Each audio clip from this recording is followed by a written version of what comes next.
Hello, and welcome to another episode of me, Robin MacGyver, playing computer games. This episode, Disco Elysium. I'm guessing getting quite close to the end now. There's one or two things I want to clean up, but we're going to head off to the other island this episode. So, be interested to see where it goes. Yeah. Well, cheers to another stream. And let's play on. In other news as well, I'm going to be streaming most probably next Tuesday and Thursday. If I finish this game off today, then on Tuesday I'll be playing Crow Country, which is a survival horror homage to like the early survival horrors like Resident Evil, Watchtower, and Alone in the Dark. So it's like with really old graphics. And Thursday, if the game actually is out, I'm playing Deltarune Chapter 3 and 4. So if you guys into Deltarune, I'm playing it day of release next week, if possible. So hype for that. Alright, cool. Let's get into it. Alright, let's go.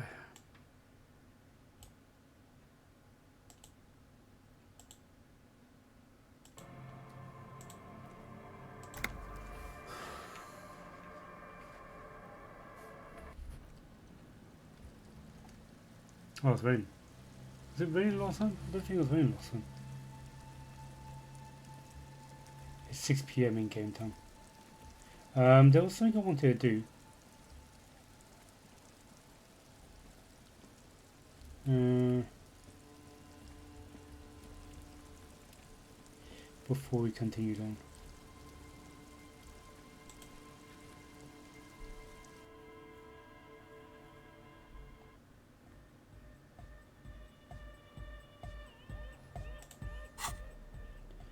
That board game. I want to play with. The suzerainty box is heavy and slightly awkward in your hands. You give it a light shake. Suggestion. Did I do this? The porter reel is just what you needed. The reels attach to the apparatus with a satisfying click. The tape is routed behind the You push. Command set. This isn't Revachol. This is a fucking village. I can almost see the elephants. The harbor. That's the son of a Kvalson crane. He's right. When this shit is done, I'm gonna tear that place up. Soldier of the apocalypse style. Kill shit. Dogs and chickens too. Apparently I've done this already. Gonna run a room, Cordy. A real nice. I'll fucking do. Yeah. The lieutenant presses the button marked Arrete on you. I think we've got a few more. Alright, yeah, we've done that.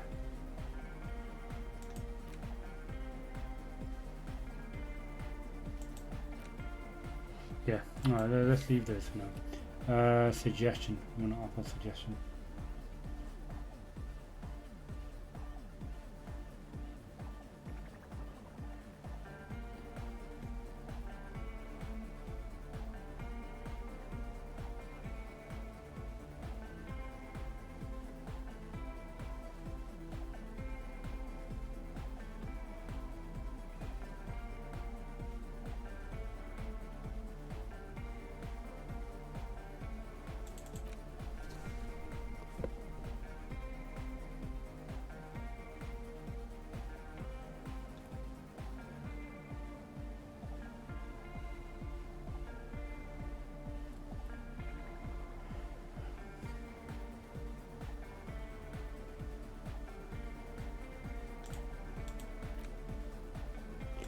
Alright, let's try again.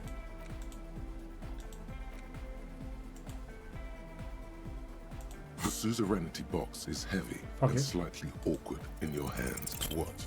Does the lieutenant hate fun? Is he the fun police? Who died that made you fun police?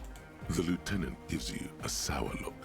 He may or may not hate fun, but either way, he does not appreciate your attitude. Persistence. Oh, I can do it again. Have you tried goading him? You're just chickening out because you know I crush your ass. In your dreams, maybe. I've thrashed my share of trash talkers before. Now come on, let's put childish things aside. Ignore the mock umbrage. Now he wants to prove it to you. 72%. Yeah, let's do it. What is detective Hey. work if not an elaborate game? You need logical inference, attention to detail, the ability to analyze your opponent's motives. Come on, it might help us think of more creative solutions to the case. I do feel like my thinking has become somewhat rigid. Maybe a little diversion to keep the mind limber is just what's in order. See? He's doing the hard work himself. All he needed was a little nudge. Alright, you've convinced me. How do we play? I've read the rules already, I should show you. You explain the basic setup procedures to the lieutenant, who seems to be a quick study. You each take your bag of tokens and counters and unfold the board between you. In the church door. In the center is the crown of Revachon. Radiating outward are her colorful vessels, each one supplying some raw material desired by the suzerain. Apricots from Safre, archaeological treasures from Ilmarat, sugars from the Seminine Islands, and magenta cocaine from Supra Muindi and Sarah Maritza. There's also a neat little log to keep track of your progress in case you need to put the game away and return to it later. The lieutenant goes first.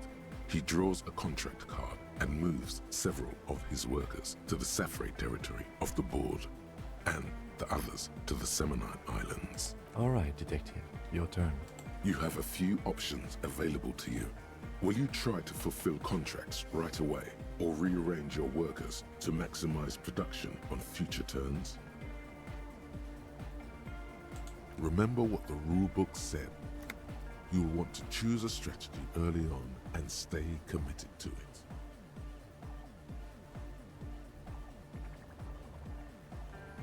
Let the workers rest for a while. What is the very beginning of the game? Your workers haven't even done any work yet.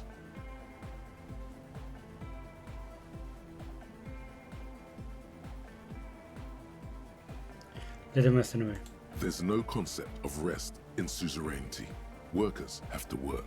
You produce a handful of archaeological treasures and a smattering of other resources. Meanwhile, the lieutenant spends 2 of his sugar and 1 of his apricot tokens to complete his contract card.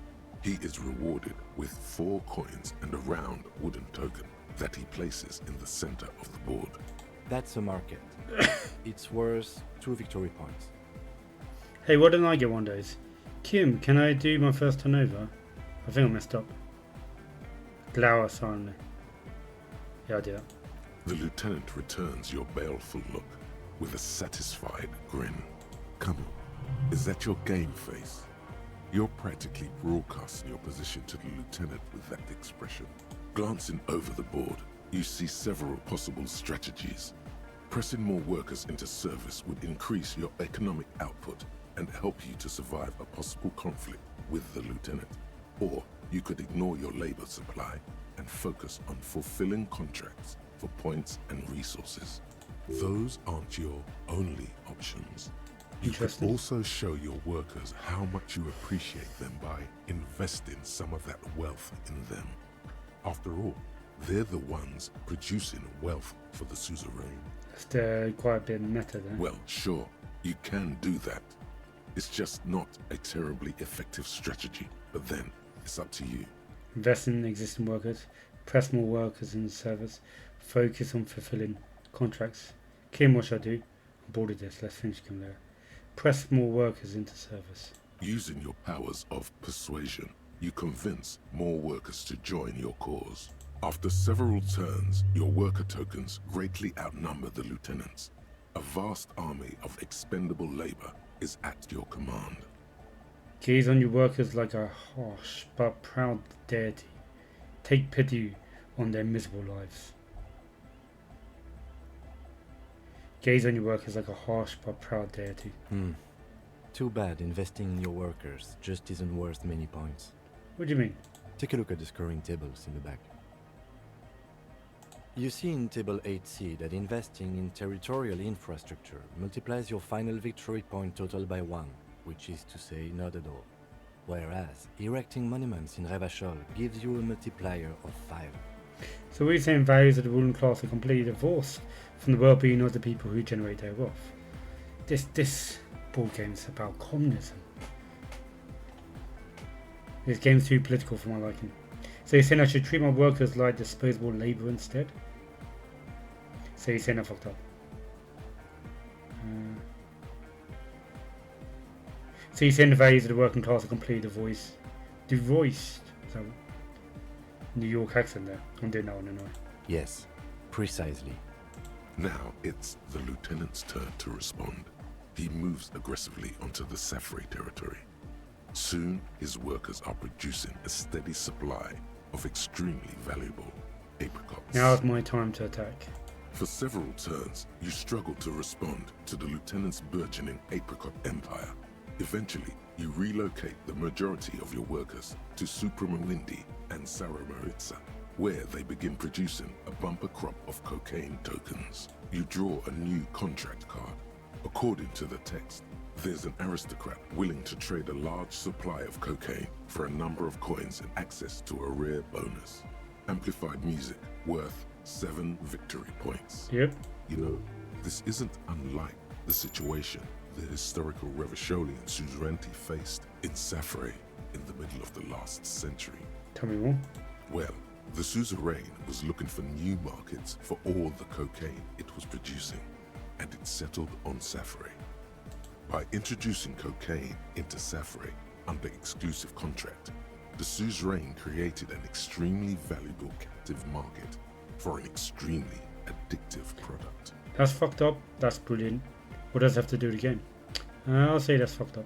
If you could somehow get the lieutenant's workers addicted to your cocaine, you could not only make them less productive, you would also force the lieutenant to pay you for your cocaine tokens each turn. Can you even do that? Yes, you can. It's right there in the rules. You've reached a critical strategic juncture. How do you respond to the lieutenant's aggression? Rock and roll, baby. Go for the contract. Get back to the workers. So you can, you're not going to like this, introduce the lieutenant's workers to cocaine. Attack the lieutenant and steal all his resources. Yeah, I'll do that. Sorry, Kim, you're not going to like this, but introduce the lieutenant workers to cocaine. His face goes stony as you take your turn. He does not appreciate you getting all his workers addicted to cocaine. With each passing turn, you slowly bleed the lieutenant of coins as his own workers become less productive and more dependent on your magenta cocaine tokens. As a matter of historical fact, this is almost exactly what happened in Safri. To this day, fully half of the former Safri Empire remains dependent on international aid in exchange for a steady supply of cheap produce. Isn't that what he did in the apricot suzerainty in real life?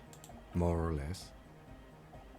Lieutenant says, but he's thinking less about matters of historical wrongdoing and how to get out of the jam he put him in. Realizing victory is slipping away, the lieutenant launches a desperate gambit: protectionism. By erecting tariffs on your cocaine, he hopes to starve you out of the market at the risk of incurring the suzerain's disfavor. The end game is upon you.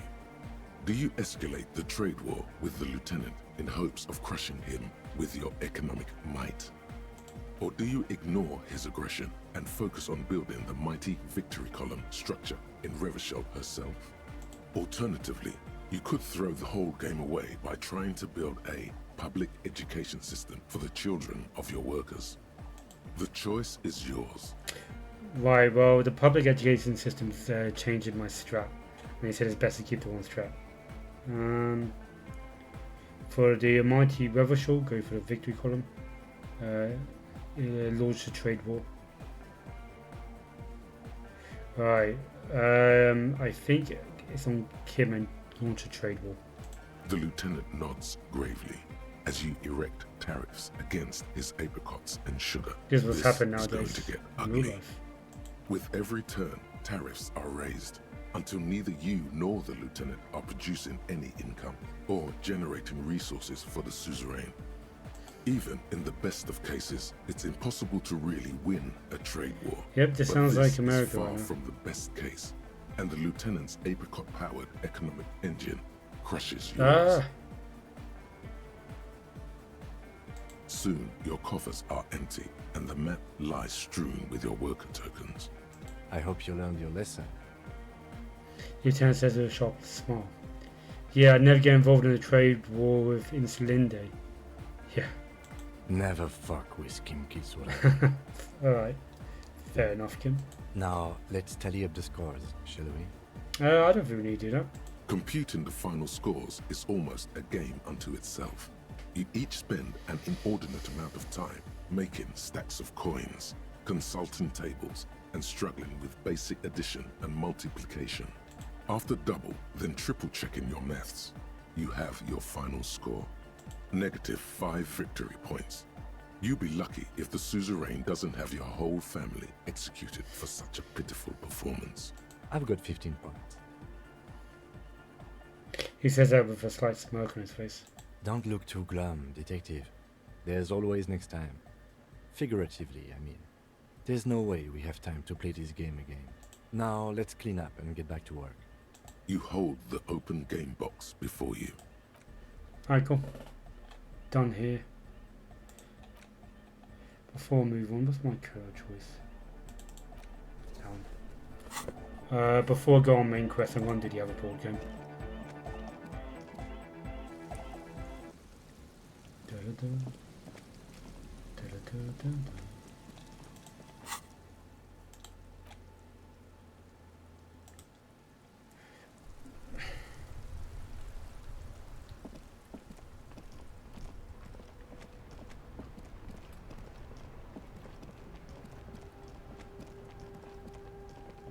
What did his one require again? I think that's something to do with him.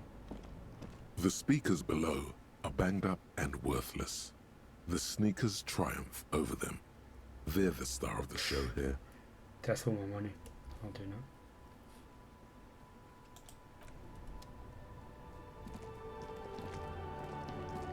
Bookshop is actually up here.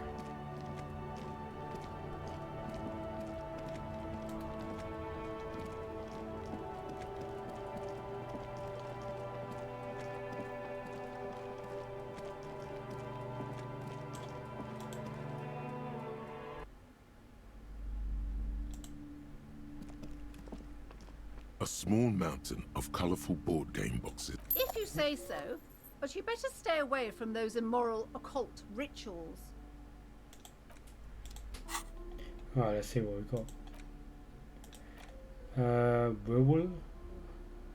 There's a lot of R's and W's in that word. Really bad for someone who has a stammer. A lisp, I suppose I should say. Hi, Pestinal. Fantastique Popular board game. Illustrated with bucolic vistas and featuring odd-looking humanoid creatures. It's the third edition, mega setting, supplements module, and can't be played without the main game. Large letters on the front form a title. Wirral. The colorful box is illustrated with bucolic vistas. The cover art also features odd-looking humanoids. Some short, some taller, some with pointy ears, others with ephemeral wings. Examine the box. Text underneath the title in smaller typeface reads, 3rd edition, Mega Setting Supplements Module. The side panel adds, a sword and sorcery adventure board game with new maps and miniatures. Shade the box. Mysterious things rattle inside. What could they be? Dice? Plastic miniatures? A fantastical alternate world full of magic and wonder? None of that witless man from Heimdall, fascist dross, hidden behind faux realistic allegory. Wirral is no cliché-ridden apologia for colonial violence. Wirral is pure imagination. Yes, the Wirral setting is known for its complicated system of political alignments, But if you're not into that, you can just hack your way through dungeons in search of loot. That's what most people do. Look at the back. A blurb on the back reads, "Tired of the tedium and toil of modern life? Escape to Wirral. Leave behind e-solas and nations with their petty squabbles. Discard electricity, magnets, and boring technological widgets. Succumb to a world of high pasternal fantastique. Unleash your imagination and create an adventure of endless possibilities. Discover the terrible secret threatening Wirral. Can your band of adventurers save the world?" Yes, we are ready to take on the challenge. I'm not sure I can handle all this responsibility. Definitely not, it sounds too dangerous. Yes, we are ready to take on this challenge. Exactly. That's the spirit. All you have to do is read an intricate rulebook, study an assortment of maps, unfold the illustrated game board, and start rolling dice. In no time, you could be romping through grasslands with low-level characters, hunted by Iskala riders, or battling unspeakable monsters in endless dungeons fraught with danger and despair, conjuring up forceful magics to aid your quest. Don't forget heated arguments escalating to physical confrontation with your friends. And most importantly, never forget to rage quit if the dice don't go your way. Aye, aye, Captain. You pry open the box. Inside you find a folded up map, a small booklet, a 24-sided die, and a little plastic figurine. Oh, I wonder if we use the plastic figurine for the church. Look at the map. A reprint of a crude hand-drawn map. The top left corner reads, "Lands of Wirral." The map features both small villages and mid-sized towns with odd names, in addition to meadows, forests, hills, lakes and seas, also with odd names. It doesn't seem to correspond with anything you've seen thus far. It's not a very helpful map. Look at the booklet. A quick guide to the magical races of Wirral. Create your own hero, choosing from any of these completely unique and fantastical backgrounds. Do they have a Dragoon Knight? I want a Dragoon Knight. The options are in order of importance. The Welkin, the Tweog, the humans, the fairy folk, and the pygmies. Read about Wilkin. The Welkin, tall, lithe, and graceful, with long flowing hair and pointy ears. They're known for being powerful magic users, but can also hold their own in a brawn-driven fight. Are they the elves then, are they? The Welkin come with a variety of exciting sub-races. High Welkin, Yep, Forest Welkin. Lake Welkin, and Snow Welkin. But if you're not feeling experimental, a basic Welkin will always do. Read about Duorg. Is that dwarfs, I suppose? A grand race of industrious mountain Yep, people. dwarfs. They're short, stout, and muscular, and enjoy digging for gold and other precious minerals. They're also well versed in the art of combat, where they prefer to use axes and hammers. The Tweog also come in a few different sub-races. Hill Tweog, Shield Tweog, and Dark Tweog. Humans. They're just humans. What else is there to tell? They're average in all stats, and jacks of all trades. Fairy folk, are they going to be hobbits? A very small race of flying people, No, actually known fairies. for being mischievous, full of trickery. They often lure people into their magical traps. There are no Magical? sub-races for the fairies. Pygmies. Maybe they're the hobbits. The least popular of the Wirral races, the pygmies, are short, rotund, and dim-witted.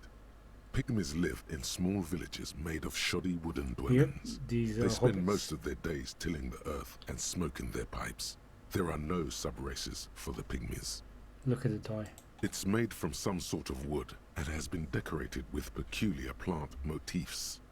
You don't know much about dice, but this one looks pretty damn fancy. Take the die. You place the die into your pocket. It's always good to have luck on your side. Look at the figurine. You see a man in ragged clothes wearing a lopsided hat and wielding some sort of a firearm. Huh, interesting. Common A orc. communard. A what? A communard. one of the leftist revolutionaries in the anti-centennial revolution. What's so interesting about that? Doesn't sound very ward-like, the idea. It is not. The communards are not a part of the game setting. I guess someone misplaced it during the packaging process. Does this mean we can't play?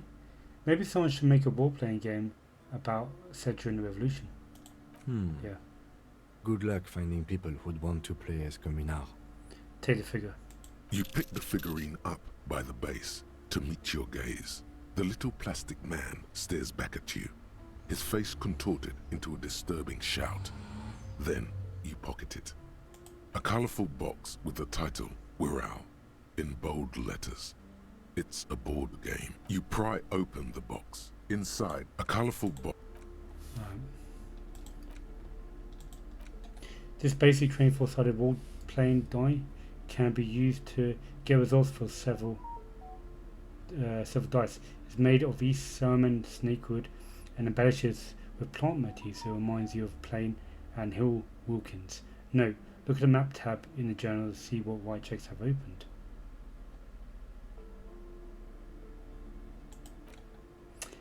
What a nice little figurine. Turn of the century leftist revolutionary in ragged clothing. On his head lies a lopsided hat, seemingly a hanker. In his hand he carries a little musket.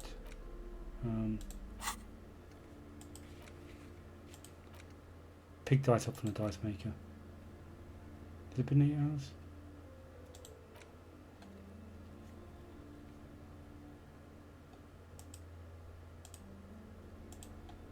So these ones, I suppose I can't do again, maybe?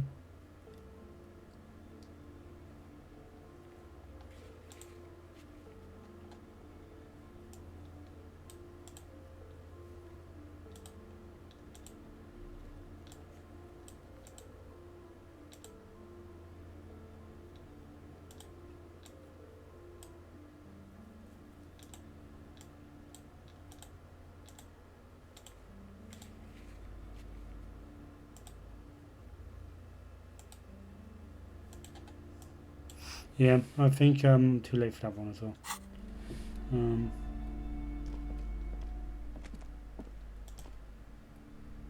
I'll go dice with her and see if she has anything to say about it.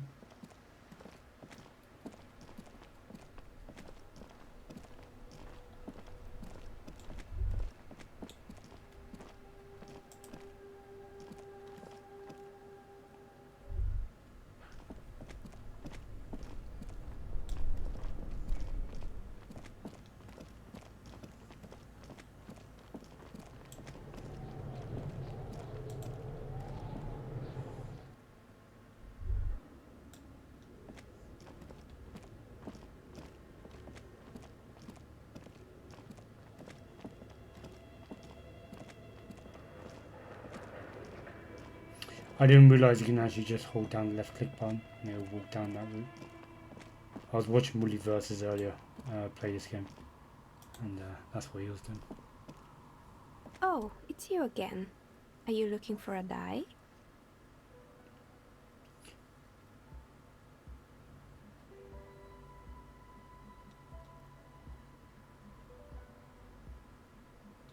I'm sorry.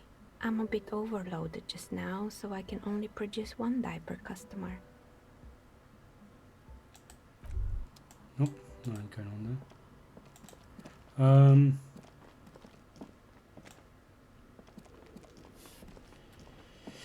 there. Yeah, is that everything? Figurine, and then I'm off. So I feel like, yeah, I'm a bit annoyed. There was a couple of stuff I should have done.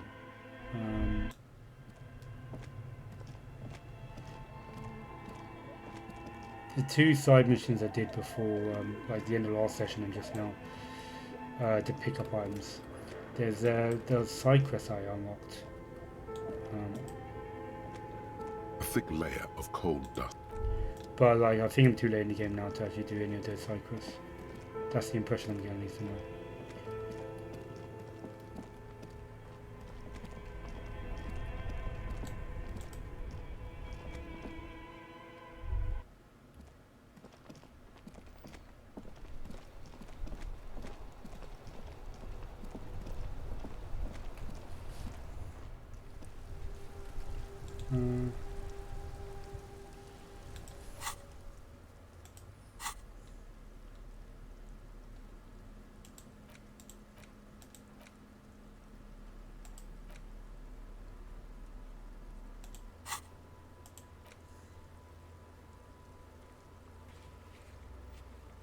church.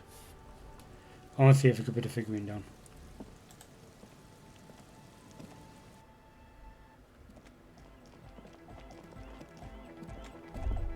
Hardcore.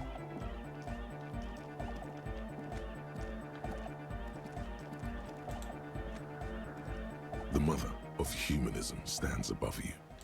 Why? That does seem to be a problem. Maybe you meant something else? I don't know. What are we thinking of? Part of your mind has gone on to other things already. Only a strange little sadness remains. The mother of humanism towers above you. A wax painting on a cracked pane of glass. Yes, we all are. Her name, body, and rule are synonymous with humanism. It's not spiritual, it's constitutional. The DeLorean system does not demand faith. Why? That does seem to be a problem. The mother of human. Okay.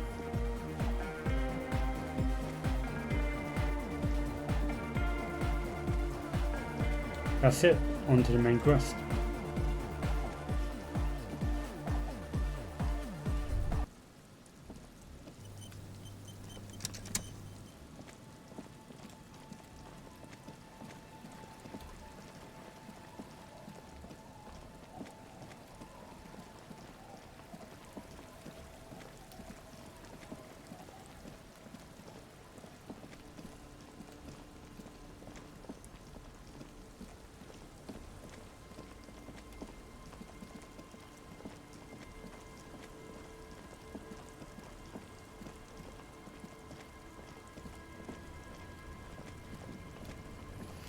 Just double check I got the right kind of hat on. And my hat is a 40. I think I'd have options for hats.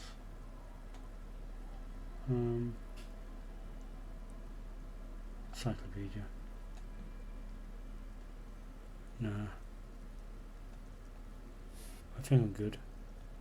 What shoes do I have? Empathy shoes. Was there another option?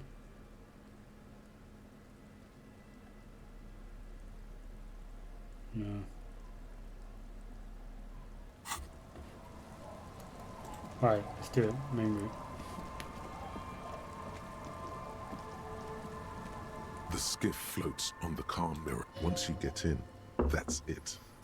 One pull of the... Have you made all the necessary preparations? Closed all your... Remember what the net picker said. It's a small tank. You won't be going back and forth on this. This bendable thing is a Wu A472. It'll float. Getting them right to the island. I'll go in quietly. I kind of half tempted to do boombox, but I want to go in quietly. Wonder if it's bad going into the island this late at night.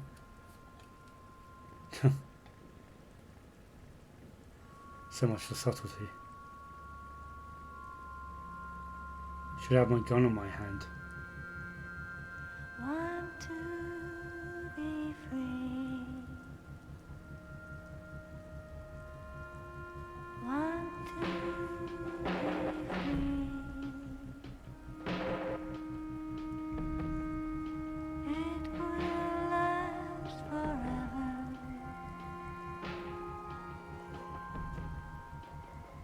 Eternally.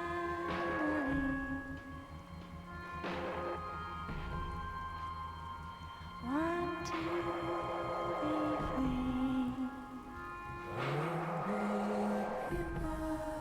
Want to be free. It will last forever.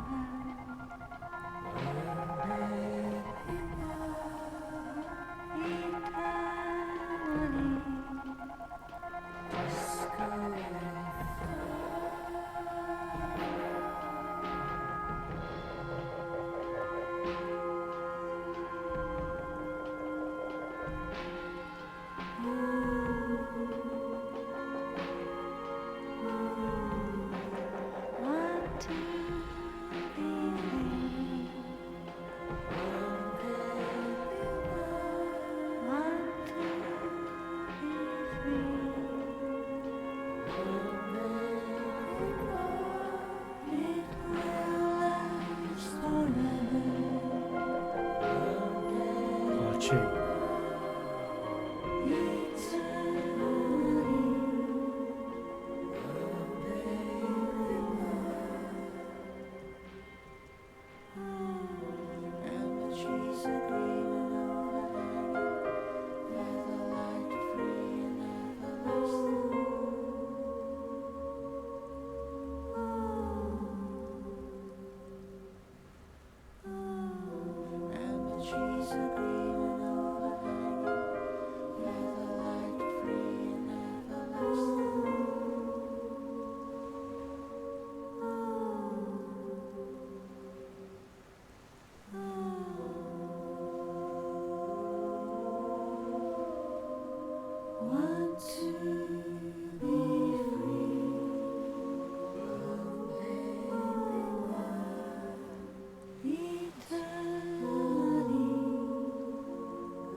The boat comes to a slow stop. The lieutenant turns the engine off. Then there's silence. In the silence, a sputter of wings. A flock of quails takes off in the distance. Let's go. Cool.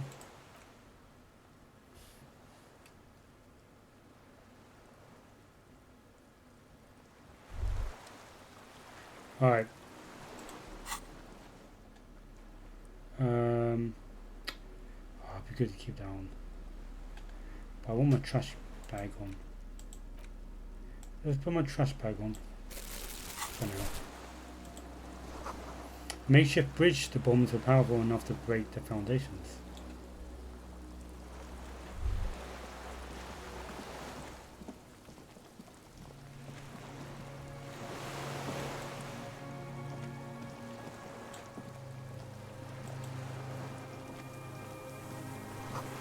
The tires are falling apart. They're at least 50 years old.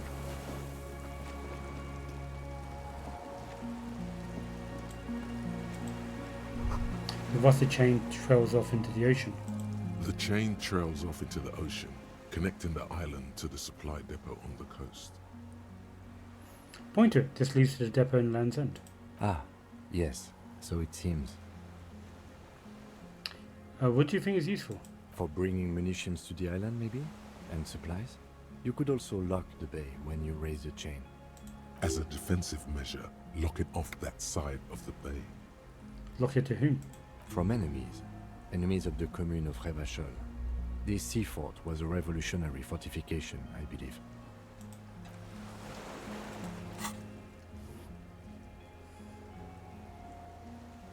Oh, I did it at 2, 3, 4, 5, 6, 7, 8, 9, 10. I had to wait till 10. Oh, that's too far away.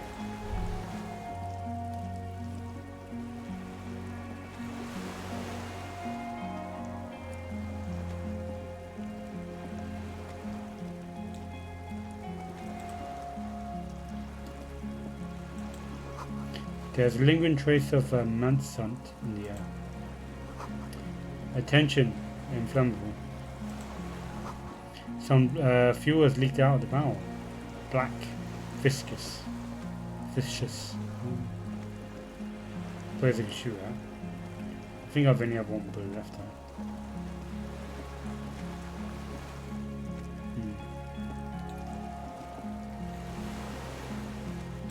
The dry grass crackles under your feet as you stop. Far away, birds' wings touch the still surface of the sea. What's the flutter? The flock of quail departs, now more than 100 meters away. 102, 105. Underneath the flutter? On the islet, there is almost no wind under the rain quietly falling on the reeds. Bulrushes swaying on the waterline. Long dried leaves chafing against each other. The soft raindrops, like a silent orchestra tuning at the beginning of some major work. Of great importance to the few who attend. To the rest? A silent hiss.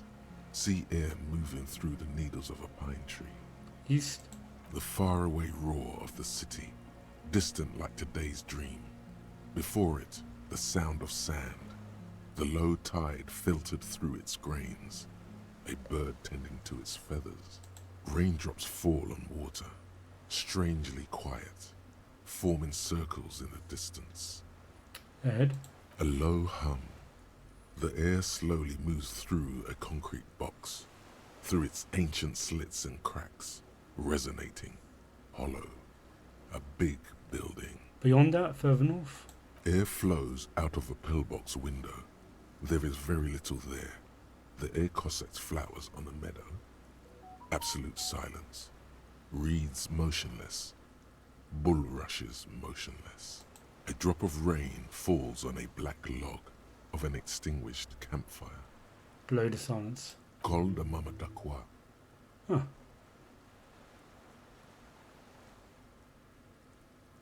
Kim, Yes, pretty silent on this island. it is. Is that why we are stopping? Sorry, let's move. Wait, I have to listen to one more thing. The lieutenant nods in silence.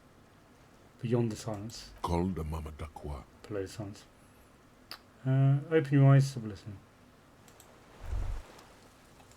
Why? It's a destination. But I can't get to it just yet. Right, new location. New stuff to discover. The bow says ICM. You see a star with little specks on it. Little birch from the coin operated viewer still holding on. No way to get up there. The stairs are gone.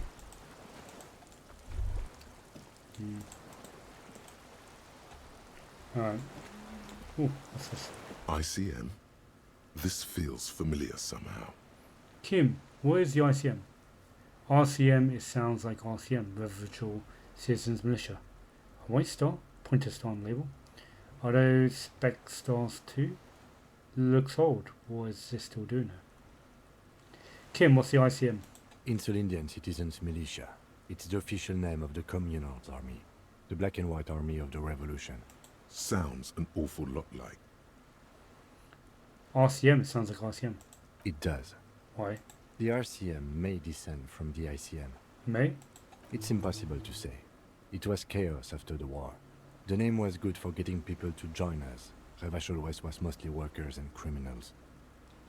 Nice political thoughts rush through your neocortex. It's going to be hard to say them. Carrying around all that weight on a busted crutch is making you pant. What I'm hearing is we descend from glorious revolutionary army. It's a little embarrassing in 51 though. Maybe we need to rebrand. ICM sounds like ICP, very close to the international collaboration please. Nice and normal that way. Just catch a breath.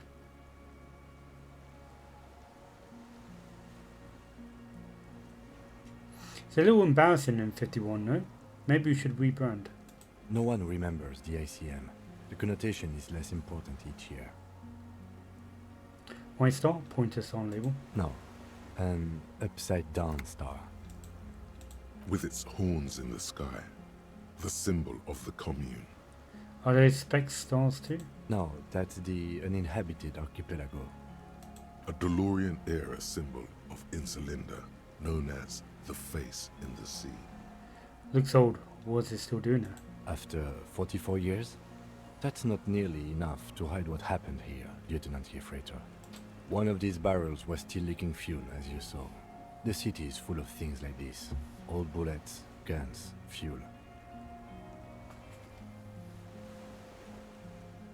Thought there's something going on there. Seems to be fun. Alright, cool. Finish 4. Alright, into the shack we go. Wherever this building is. Is this the gun turret? Yeah, it's the gun turret. This is supposedly where the sniper was. You know what? I don't think I'm picking up any rubbish here.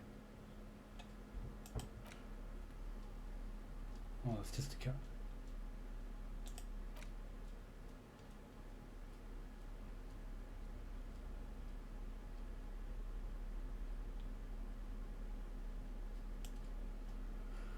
Kim, what are you doing, my son? Right. This one was an armament rest. Twin cannons were attached to it. Medium distance, large caliber.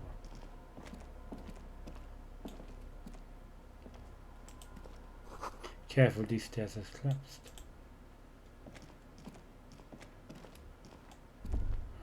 Which way now? An old cylindrical generator is nested above the ammo lift, with makeshift electrical wiring running out of its side and across the floor. The cables disappear into the wall to your right. The lieutenant puts his hand on the metal barrel, checking for warmth. It's cold now, but someone has been maintaining it. The wiring has been repaired. Pour fuel into the tank. Where does the wires lead? What kind of generator is this? Tap on side. What does this mean? A generator here? What kind of generator is this? Liquid carbon. I would imagine it takes mazout. He points to the open fuel cap on the side of the dynamo. The kind that's favored by vagrants and fuel thieves. It's been a long winter. The lieutenant pauses. Something seems to be pecking at the edge of his concentration. He gives you a sideways look before adding, Long and cold. Where does the wires lead? Downstairs, somewhere? Tap on side. a hollow ring. The canister is empty. Dust falls from the generator and down into the ammo lift. What does this mean? A generator here?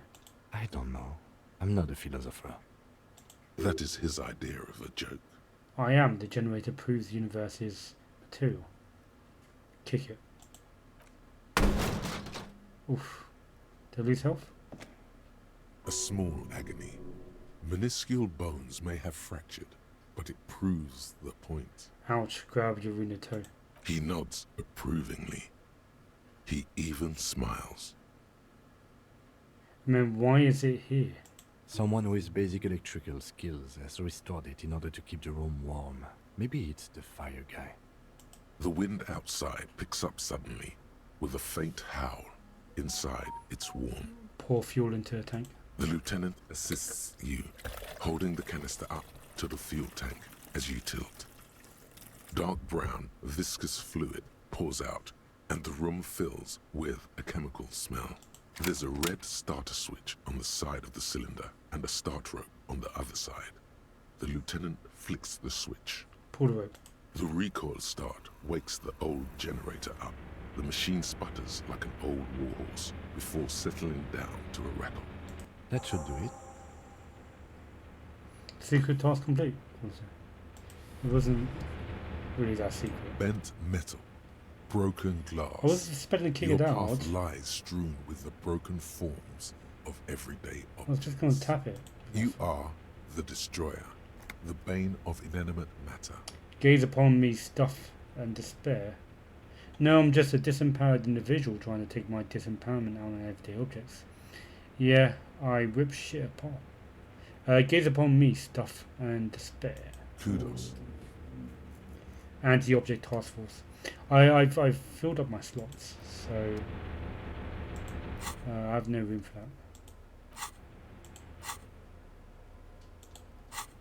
that.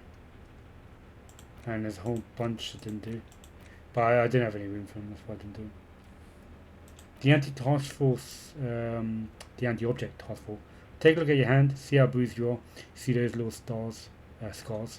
This is Exhibit A. The material world is holding you back. Containers, mailbox, doors, chains, they're all your enemy. Always have been. Atoms themselves are in your conspiracy, forming shapes and structures that you hate. You are energy stuck in a body. You are spirit trapped in matter. Break free, beat up the lamppost, let it know you are how much you objects suck. Let it know how much you hate the objects, basically.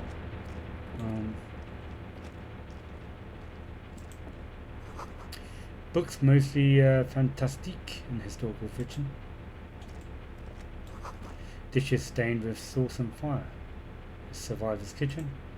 Just can't sleep here for the night. There's a greasy old spring mattress in the corner, resting on piles of soft cover books. White linen and a pillow are visible under a worn-out caracal blanket. Someone has been squatting here.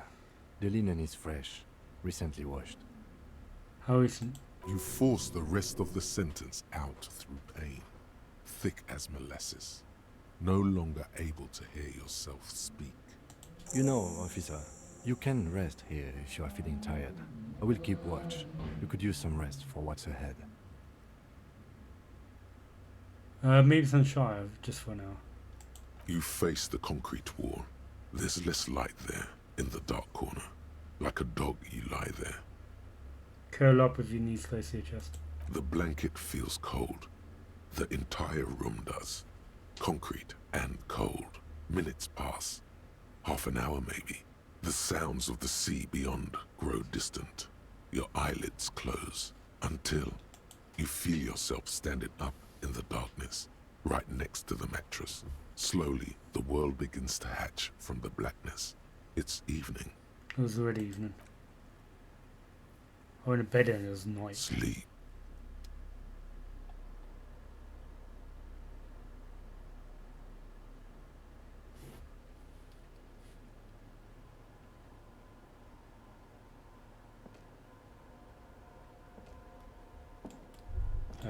Where's Kim gone? I can't do anything here. Etern's no longer here. Go outside to the beach.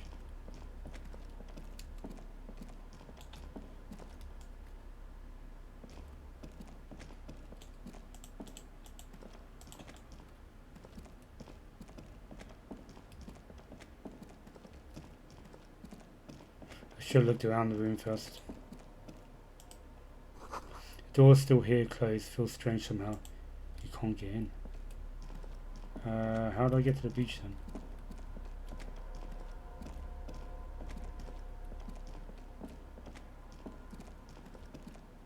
Suppose it's in.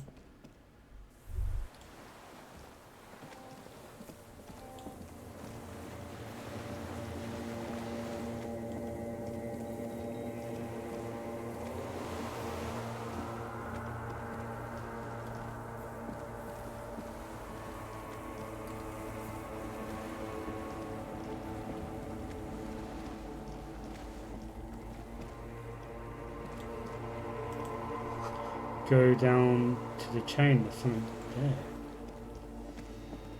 Where's the chain?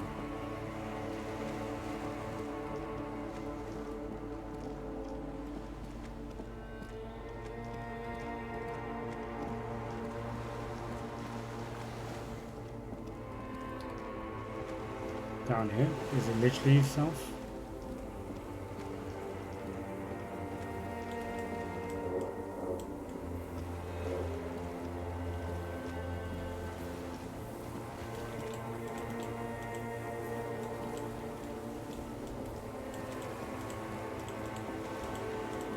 Can't go on that side.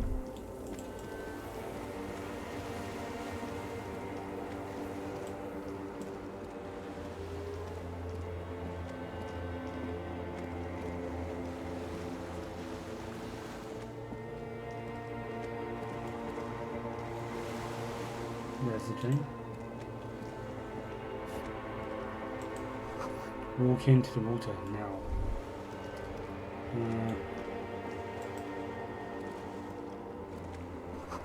You see the footprints on the water. You see her footprints.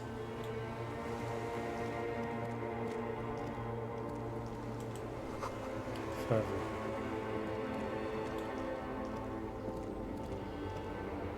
Hey, there she is. Dolores Day, the innocence of humanism, internationalism, and the welfare state turns around to face you. She has an airship airbag in her hand. She seems to be in a hurry. This is pretty creepy. Off to advise the Queen of Shest, most likely. This is the Holy Suzerain of Mwindi and Insulinda. Definitely not your wife. You need to talk to her. Think of the historical knowledge you could glean. Hey, what are you doing? What's in the bag? Can you stay for a moment? We need to talk. We have one more massive epic showdown. What's in the bag? Just my scepter, my globe cruciger, a spare silk gown. A toothbrush, travel documents, the crown of immortality. The crown of immortality on your own. Oh, this. She cracks the wreath on her forehead. This is just a wreath.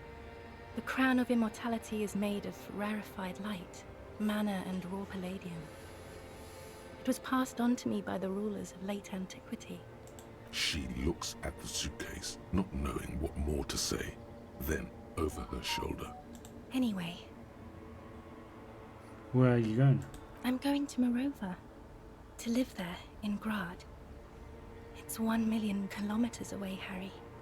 Might as well be another lifetime. Can you stay for a moment? We need to talk. We need to have one more massive epic showdown. No, Harry. No. I don't want a massive epic showdown. I want to go to the aerodrome. I have tickets for the 10:20 flight to Morova. Really. We don't have anything to talk about anymore. Every combination of words has been played out. The atoms don't form us anymore. Us. Our love. Our unborn daughters. It's all gone.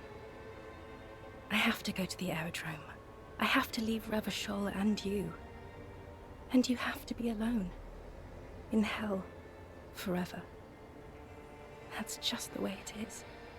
Oh God, whatever you do, don't try to kiss her yet. Not after that. You're still reeling. You'll fall over if you try now. I know you still love me. Kiss her. Not good. It's not a very good way to things to be. I got a feeling you're not really Dolores Day. I'm taking responsibility for my actions now. I'm a new man, weighty and normal. I bought you this figurine of a headless fawn rider. Give it to her. But you said I was a vast soul and you always come back for it. Mass murderer. You're not even human. Don't go. I bought a figurine of a headless fawn rider. I don't want it. It looks expensive. I don't want it. I thought you liked figurines. I thought the figurines were for getting you back. That's not what figurines do, Harry. But then the figurine don't do anything. She looks at the headless fawn rider between your fingers and doesn't know what to say. The figurines don't do anything? Anything at all? But I thought the historic figure she had. She liked board games and figurines. Yes, I thought it would be good. Maybe this revolutionary figure then. Oh, this is the one I just picked up. Maybe you could take this revolutionary figure. I've got a little musket. What about dye? I have some custom made dye in place. Doom commercial area. What about a figurine? No, please. Please don't give me anything. Okay, I won't give things to you. I didn't ask for things. The figurines It's too won't do late no to give bad. me anything. I would have liked the headless fawn rider. Back then. I got a feeling you're not really Dolores Day. I don't know what you mean. You're... Dolores Day. She looks at you quizzically. It doesn't seem like a mystery she wants to get into. You're the X something. You're point your head, the morning. You're just an evil ape. We're all just evil apes. On second thoughts, you are Dolores, Queen, Regent of the territories of Mundi and Insulande, and nothing else. You're the X something. Wasn't I Dolores Day just a second ago? Now I'm the X thing? You're confusing me. Look, I have to be at the Lausanne aerodrome at 10:20 p.m. I still have a light rail to catch. I haven't even bought the tickets yet. I should have stayed down. I should have gone even deeper to a place where I could have never met you, but it was impossible to meet people in the abyss of the void. I'm glad we're having this conversation. I'm getting so much closure. Yeah, I do. I'm glad too, but I have to go. My friends are waiting for me on the platform. I can't let them wait. It's impolite. Cool. Your friends say hi to you. Say hi to your friends for me. Cool. Your friends? Say hi to your friends for me. I will. Your point to your head, the morning. The morning? I don't understand. No, I meant mourning. I'm grieving. But you're not even dead. Oh my god, Harry, stop. I don't want to hear anything about the morning. Mourning someone who's still alive. Any of that. I can't do that anymore. I'm not 80 years old, I'm 32. People my age are not supposed to mourn. On second thoughts, your Dolores Day. I'm not going to say we're just evil apes. So the only thing I have to do is on second thought. Yes, Harry. I am. Things have gotten much better for me, now that I am the ruler of the known world. Oh god, it's already so late. I have to go, Harry. A tiny golden watch with red straps around her bony little wrists.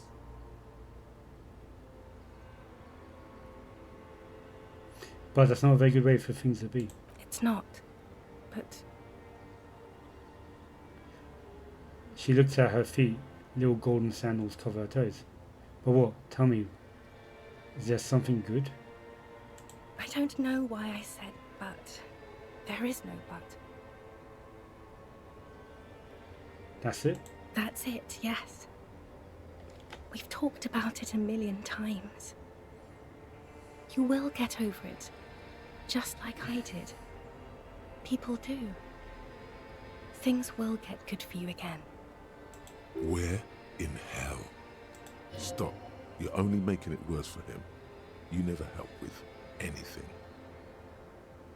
Good for me where? In fucking hell. I'm not getting over it at all. You're right, I don't even remember who you are anymore, haha. Maybe I think I've reached the end of the investigation.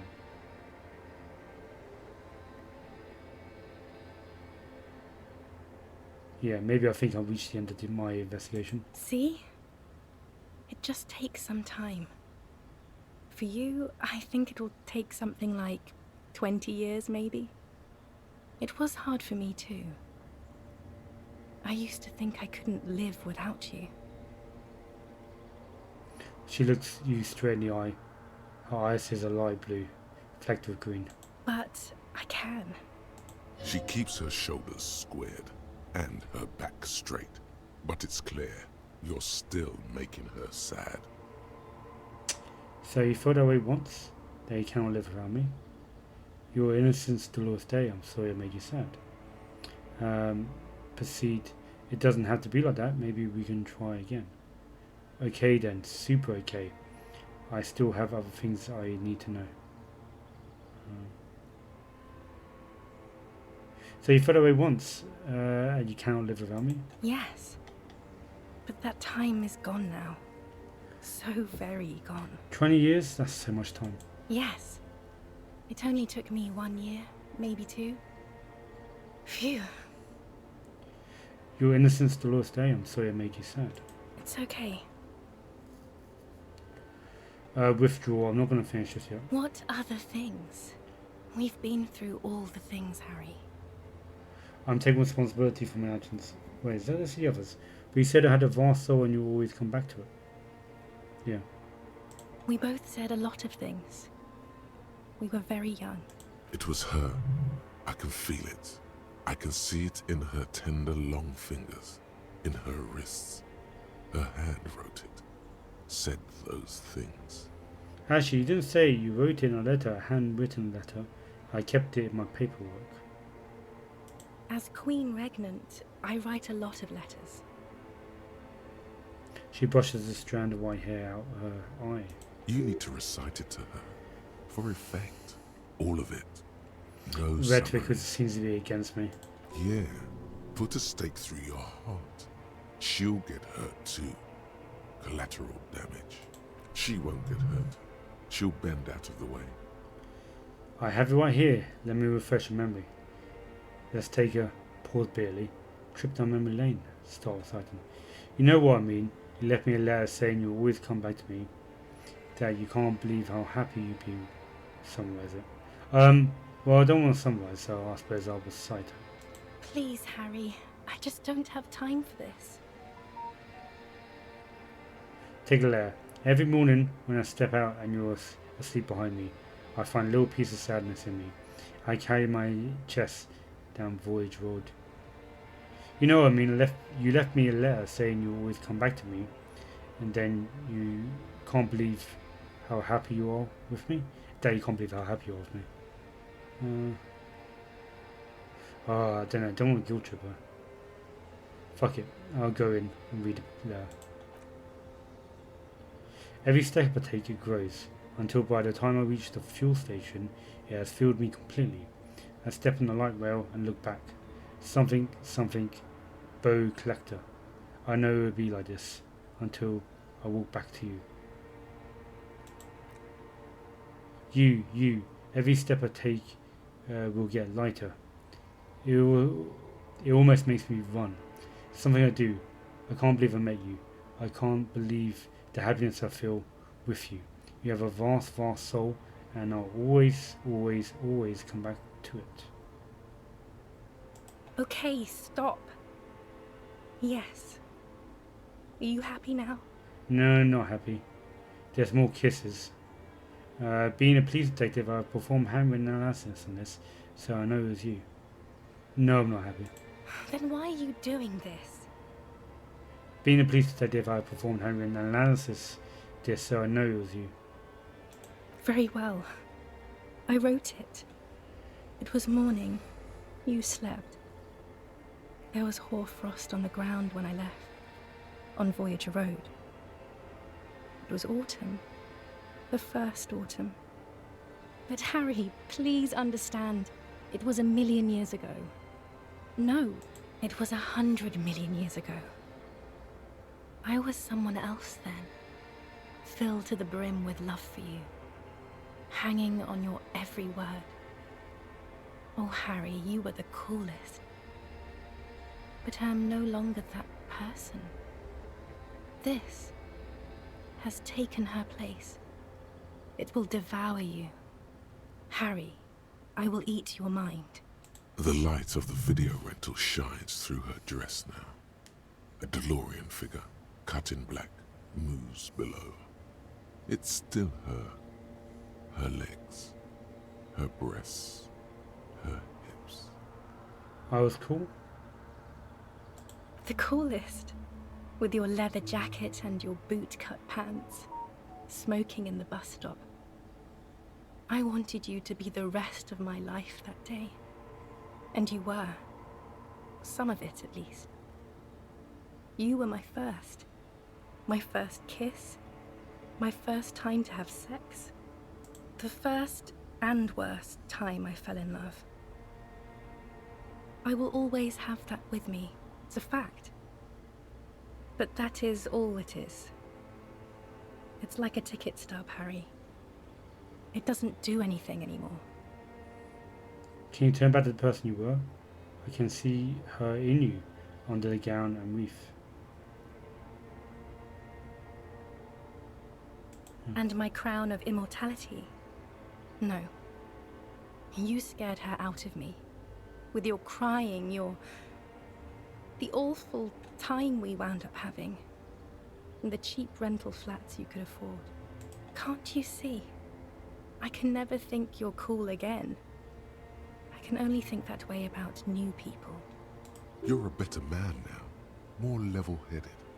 More normal. We can get a nice place this time. I could provide for you. I was young and weak then. No, it's too late. I found someone for whom I feel the same love I did for you. Only this time, he is more careful. He will not lose me. It will go somewhere. It will grow. Your heart burns. Through the blackness, you feel the trickle of blood on the mattress below you. Harry, do you notice how none of this is very funny? No, this is very funny. Ha ha ha. Yes, you're the least funniest person about me. You're the least funny part about me. What did you mean by grow? She smiles mysteriously, looking east, then turns her gaze back to you. The smile is gone. Voyager Road, I know the place. Where is it? It's here, Harry. We are on Voyager Road. At the end of it, 300 meters from the stop. We used to come here to rent videos. The house? There. You could not pay the electrical bill. It became a lightless tomb. The years you spent training for the militia, my parents' money, it was not good. There was a bow collector, a light rail, streetcar number. 42. That is the light rail that took me to Coron, to school and work. Every morning. It's the same stop I met you at, Harry. 100,000 million years ago. No human being should still remember the position of atoms such eons ago. It must feel unnaturally sad. A sadness so ancient, it is shared even by archaebacteria. A ticket stub. Yes, let's talk about that too. Let's bring it up, the zoo. In Le Jardin, the day we went east of the river, to the aquarium first, I was sad about my mother. I don't even know why.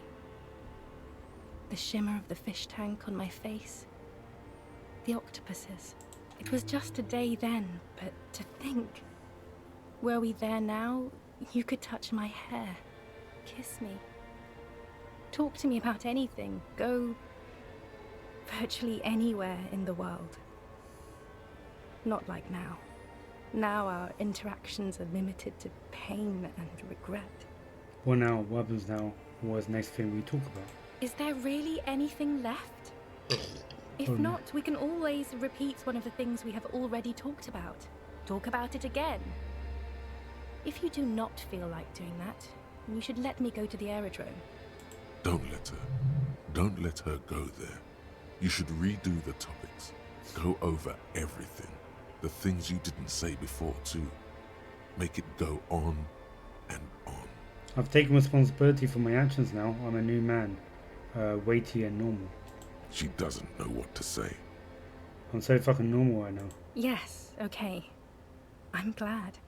I mean, I'm a moralist. The other moralists around almost took me away on their airship.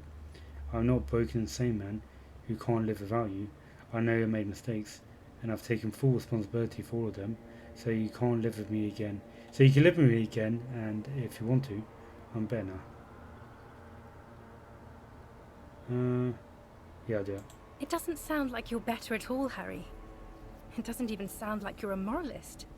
It just sounds like you want to win me back or something.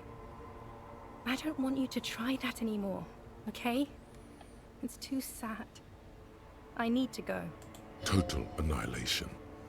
We got annihilated, Harry. It wasn't about responsibility at all. It was always only about you having no power at all. Over her, yourself, anything. That's why they didn't take you on that airship. You're insane without her. Oof. Suggestion. I'm gonna try it.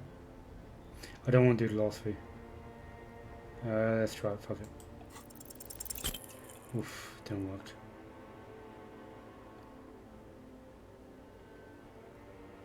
I got up my suggestion.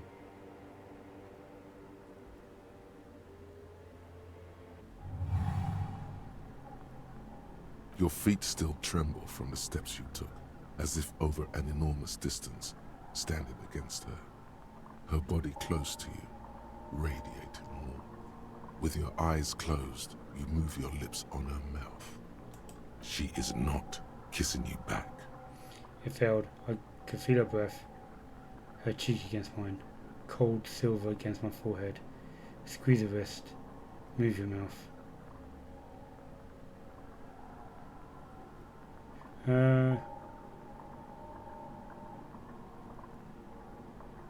Cold silver against my forehead. The delicate wreath on her forehead pressing into your temple. The silver is cold from the spring evening air. I feel her breath. Her chest rising like a pillow. Warm exhalations against the side of your mouth.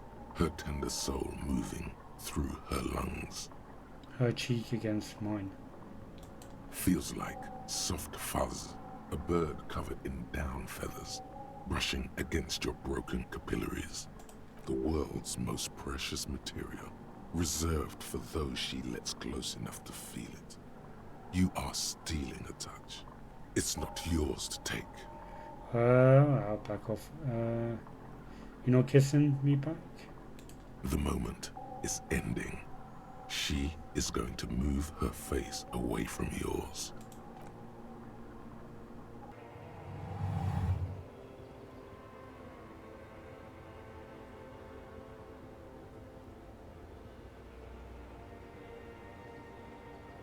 Trying hard not to look at you. When she withdrew and you held onto her hand, she tried not to look at your face and see the expression there. Brother, you should put me in front of a firing squad. I have no words for how I failed you. Yeah, suggestion you fucked up. I should have put more levels into it. Why didn't you kiss me back? Why didn't you? Oh, you didn't kiss me back? Why didn't you kiss me back? That's it then. Why didn't you kiss me back? Why did you do that to yourself? You know I don't cheat, Harry. I never cheated on you. That's it then? No, Harry. Not yet. There is one more thing you have to see.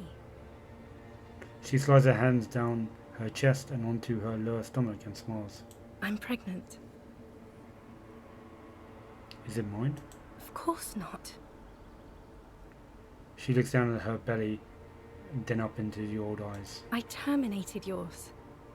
Don't you remember? You poor fuck. Poverty-stricken fuck. Now, go ahead. Ask me more questions. Let's talk about something else. No, this has to end. Do the last Yeah, word. fuck it, I'll end it. More questions. Ask more. Then go. I have to, Harry. Really, I've already missed the 8:30. I'm gonna go now. I was wrong. You don't have power over her anymore. You shouldn't have said that. I am wrong about everything. You should go on without me. All my strong abilities are basically just having a crisis of confidence. Wait, can't we sit down and have a coffee first? Hold on. Was there to do him over, but I swore I wouldn't let you go. Okay, I understand. Yeah, no, I'll do that. Fuck it. I can't keep on pushing her. No, you don't. You're just being a martyr. And I'm really going now. The time is up. I must be on the 10:20 flight. We will never... Will we ever see each other again? I won't see you, but you will see me. How can that be? Oh, Harry. This is a dream. Can't you see? I'm already in Morova by now. Who knows how long ago this happened? A year? 2? 5 years ago? How I see you again? How will I see you again? Right here, tomorrow night. Once this dream starts happening, it keeps happening. 3 times a week, at least. And Harry, it really, really looks like it started happening again. There's the video rental. I'm suffocatingly beautiful. And young. And I smell of tutti frutti chewing gum. Like I did that time when I asked you for forgiveness. After leaving you the first time. So long ago. But this is intolerably bad. Oh yes, this is real darkness. It's not death, or war, or child molestation. Real darkness has love for a face. The first death is in the heart, Harry. See you tomorrow. I'll sleep with the person.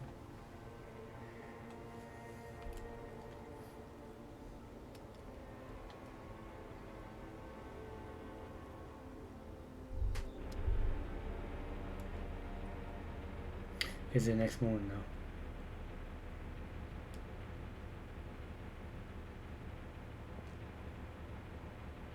You're up quick. How was your sleep? Was that only an hour? Fuck hell. 3 hours, 4 hours? Yeah, 4 hours I think. Let's solve this fucking case. My sleep was deep and invigorating. Try to cover up the blood seeping out of your hand. Actually, it was total annihilation, Kim. Swallow the blood and conclude. Let's comb the entire island centimetre by centimetre. That's the next step in this task chain. Just spare our blood and get back to work. You're a badass like that. Actually, it was total annihilation, Kim. I did not want to wake you. Perhaps I should have? Was it a job dream? No, it's the next live stream. The lieutenant nods solemnly.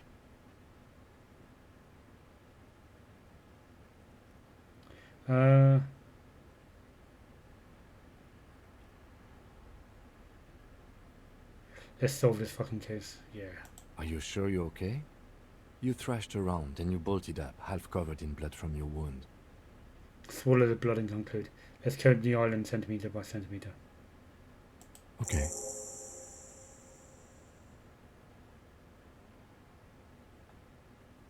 Right. He's still worried. You must have really thrashed and squealed in your sleep. Got one level. What did I fail on? Suggestion. My suggestion just like dies all the time. That is my worst experience. Endurance as well. Yeah, no, I've got to start up in my suggestion.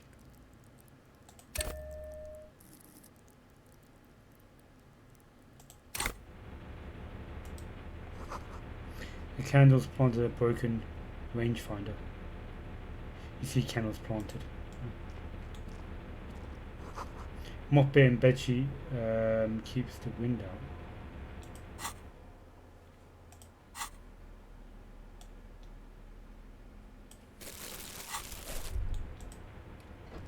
Books and magazines lie scattered on the floor and on a makeshift cupboard. They are not particularly well organized. Sift through them. Most are soft covers, serialized fantastique and detective stories from the 20s and 30s. This disparate digest includes the classic Animal Adventures, popular depictions of man versus nature by amateur naturalists T&T Harpin, husband and wife. Widely read by people from all walks of life. Who doesn't like nature? Who doesn't want to survive? Among what is mostly commercial fiction and serialized stories, you find a magazine cathodique for electrical engineering. Then it's back to pulp. Light erotica, an international thriller about circuit benders. Someone's made themselves a home. Phew. Conceptualization. Do I have any there? Let's see if I've got any clothes that helps me on this.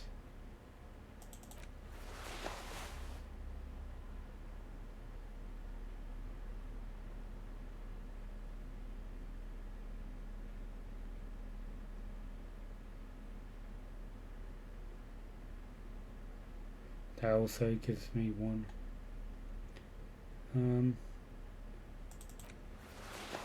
Cool.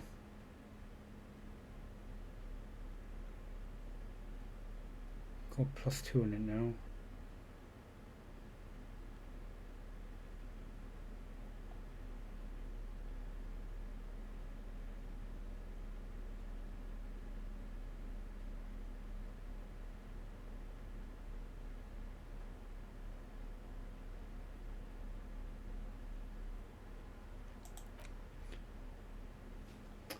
Alright.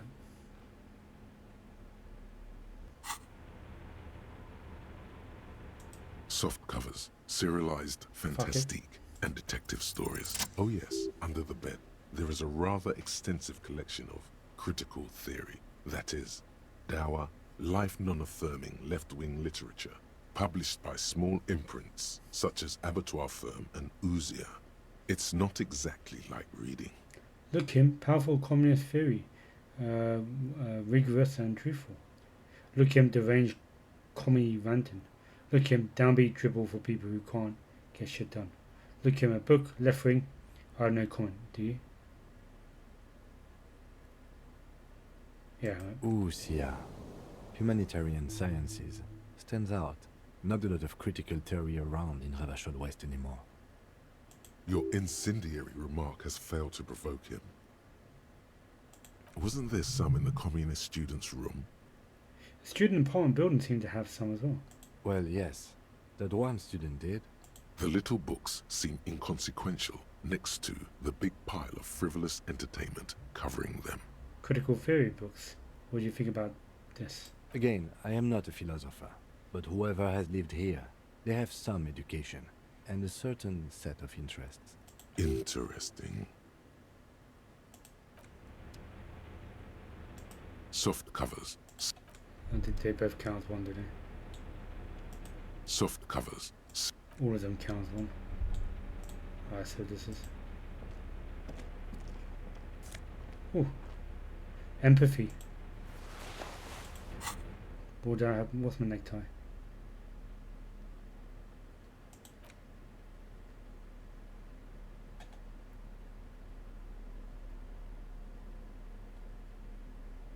What's my empathy at now? It's not actually too bad. My empathy's at 5. You know, I don't need to have that anymore. There's that one time earlier on in the game where I had nothing, no empathy at all. This Tariel scarf, which is when wrapped around the neck, it has humanitarian aid written all over it. Yeah, you know that thousands all over the East Solar are suffering the same fate as you, the fate of the uncomfortable army surplus scarf. Okay, let's go back to my normal outfit.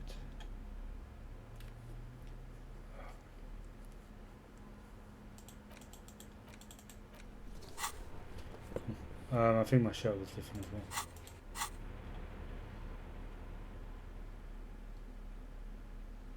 What's my shirt? How's my suggestion? Oh, my suggestion's down again.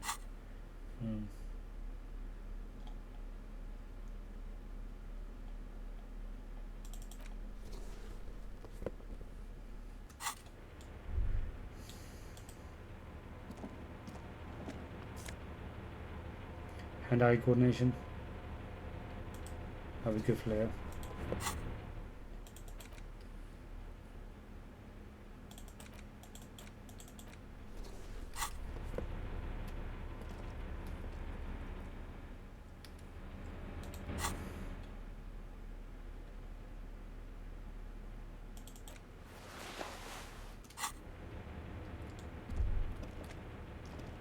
What's his extra dialogue that comes up with this one? It doesn't like it. Let's go back.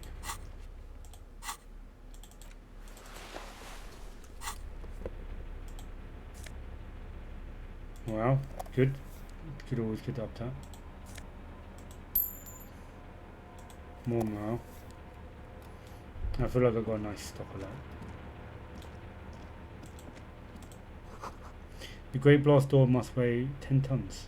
Rust peels off it. You see a small metal door nested inside a larger one. A heavy steel blast door. There is a conventional keyhole above the handle. It's very small. What's on the other side? Another part of the island, probably. The lock looks like it could still be usable. How do you open it? Maybe this is one of the doors we don't open? He looks at the door, then at its bigger brother, then at the lock. He's right. It would be better to open its big brother. A powerful engine hangs under the ceiling. It must control the blast door.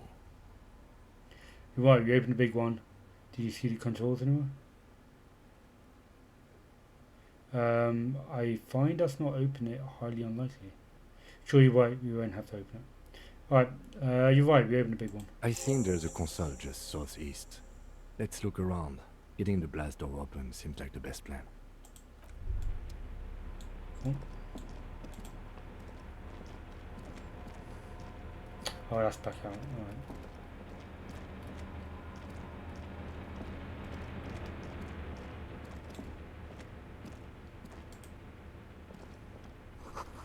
The hatch is jammed shut. I'm getting pretty tired already. Didn't get good sleep last night. Can we read that? Oh, I can go up there. Alright, I'll go there. The firing slit. You can't see inside.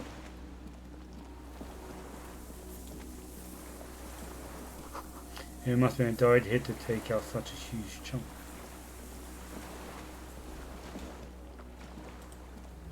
The distant sound of cargo ships, signal horns echo on the water.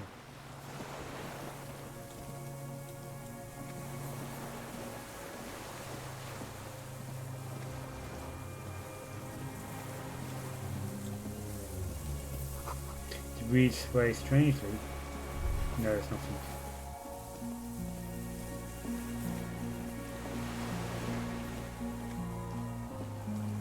Got new music.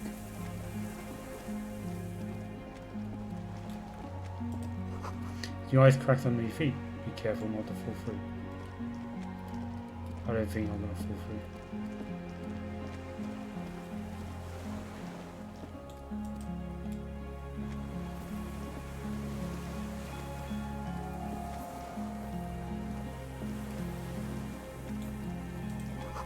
The pain in your pelvis makes you wince. Then you continue. Cross our walking again.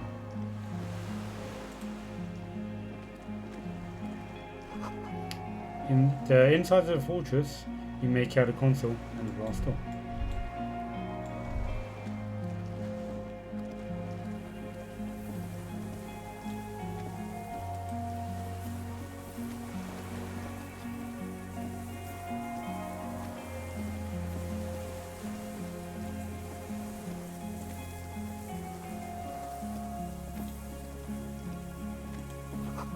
The winch is broken, Russ has eaten or remains of the chain. A strange feeling looking at the water. Maybe you should just wander off into the sea. Leave it all and walk in.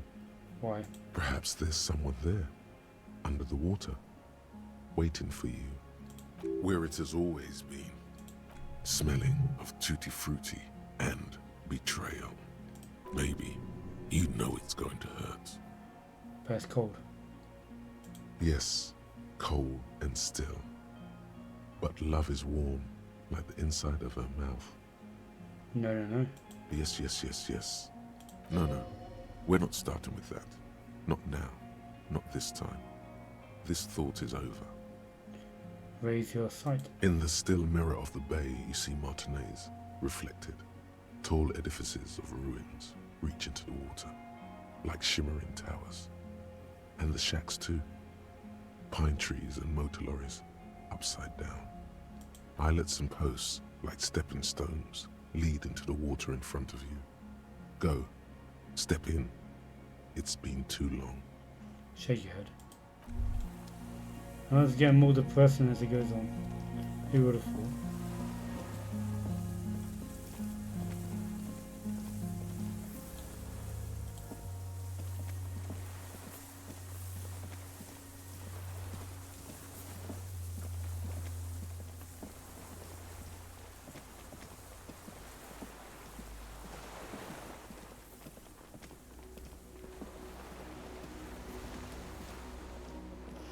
I've got a feeling I'm not finishing this session. No way to jump down here without breaking a few bones. Fair enough.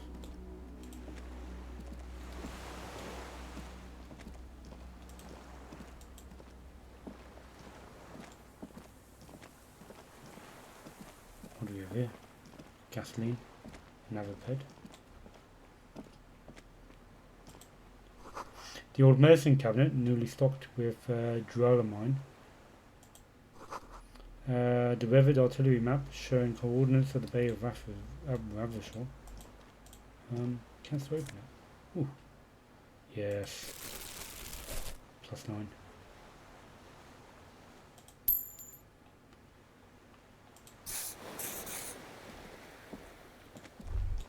I suppose there's no need to do that. Oof. Fuel canister.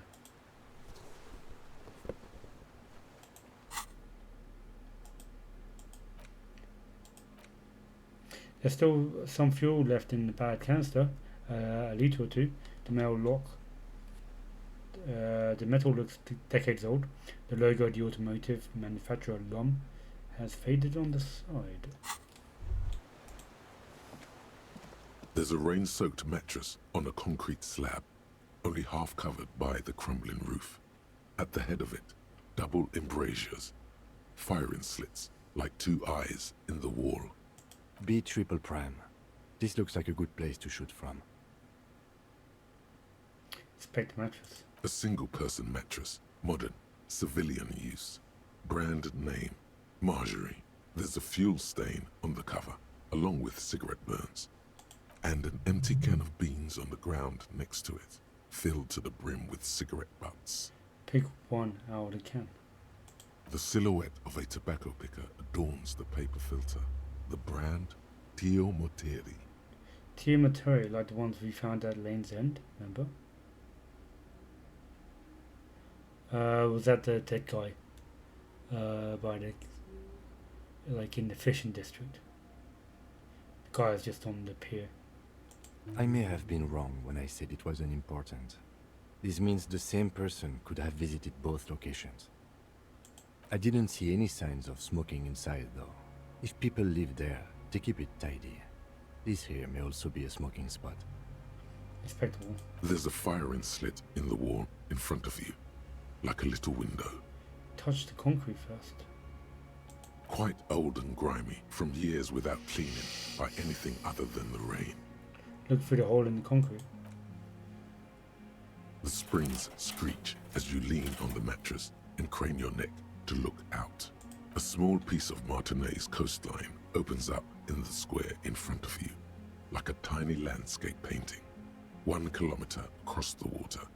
The ruins look familiar. On the left.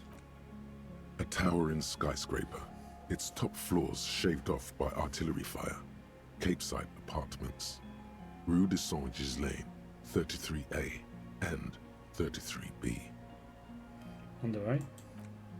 The red chimney and collapsed back of the 4-story tenement in front of the Whirling in Rags, Rue de Saint-Ghislain, 10, the doomed commercial area. And between the two. The box-shaped silhouette of the Whirling in Rags. Its sloped roof, a tiny fleck of light catches your eye on the rooftop, sunlight reflecting off the upstairs window of Clausia's room. Motherfucker. Yeah. Yeah, that'll be my first instinct as well. What does that mean? Do you have line of sight to the window? More than that, Kim, with a pair of binoculars, I will be able to see inside the room. Yes, there's opening between the 33A and 10. I can see the roof.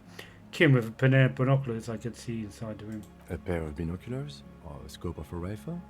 You'd be prone, lying on a mattress, barrel resting on the embrasure. cheek against a cheek rest, hand on the hair trigger, on a calm day like this. Kim, I can make it. I can make the shot. Good. I think we have it, Detective. The origin of the shot. This is the sniper's nest. Affirmative. Finally. Better late than never. Why didn't we come here before? Booyah! Master cop work. Yeah, I do it. It's only moderately effective cop work until we have the weapon. It will not be, how do you say it, booyah, until we have that. Could the shooter still be here? Where? In Martinez? On the island? He does not answer, just nods. With his back hunched, he looks around once more and says, We should move now. I got one skill point. Can't save that. Open a blast door.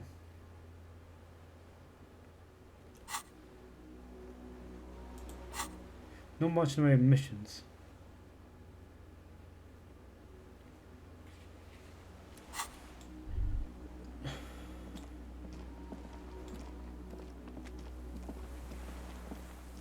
I swear I'm gonna get jumped any moment.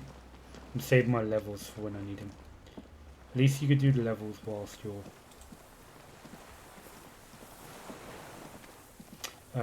in conversation.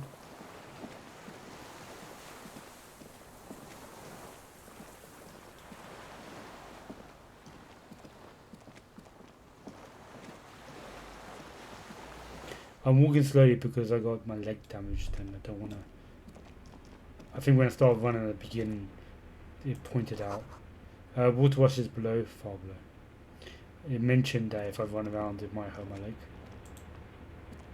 Green paint flecks off the monoblock aluminium cabinet. There are rows of switches on the front panel, a frequency band, and even a keyboard. Run your fingers across the keyboard. The keys rattle like teeth. This keyboard hasn't been functional in decades. What is it then? The console of an antique computation device. The generator upstairs, with wires coming out. They terminate here. Could this open the blast door? I think, yes. Let's see. That one. The emergency open. Turn emergency open. The blast door opens with a series of clicks. A shaft of light appears, then widens as the light shines in.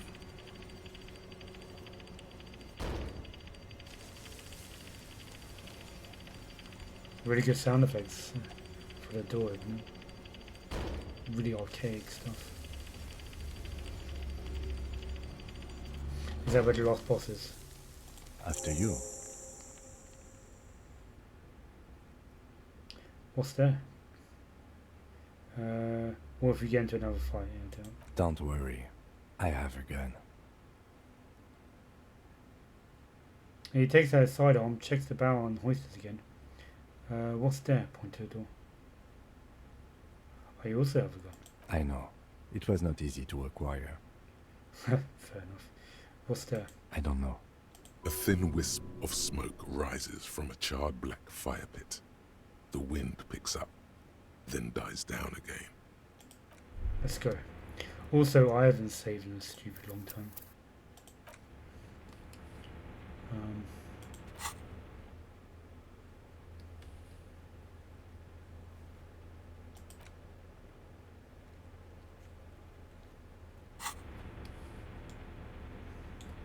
What was the other two? Radio and A dim golden It's on. automatic boot. push light interior. No. Slide radio dial. No.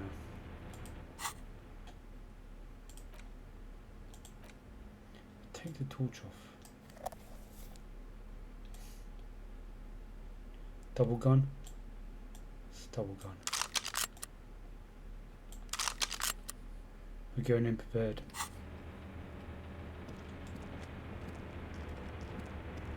Is it time for last boss?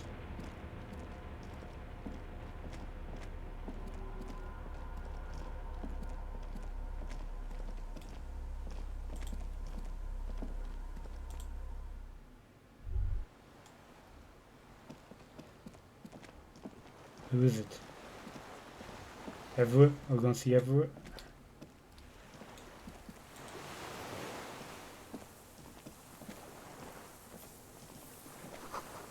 A rubber dinghy is deflated, broken. Small white flowers blossom all around you. Was that the flower that was by the woman who ran away?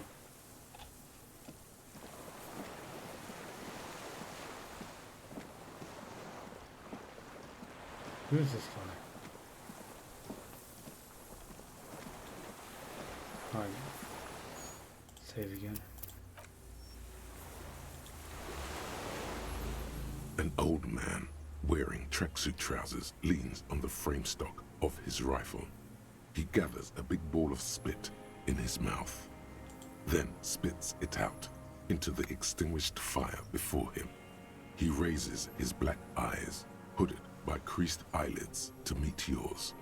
Unclouded by cataracts, his eyesight is sharp. He's practically tearing up from spite.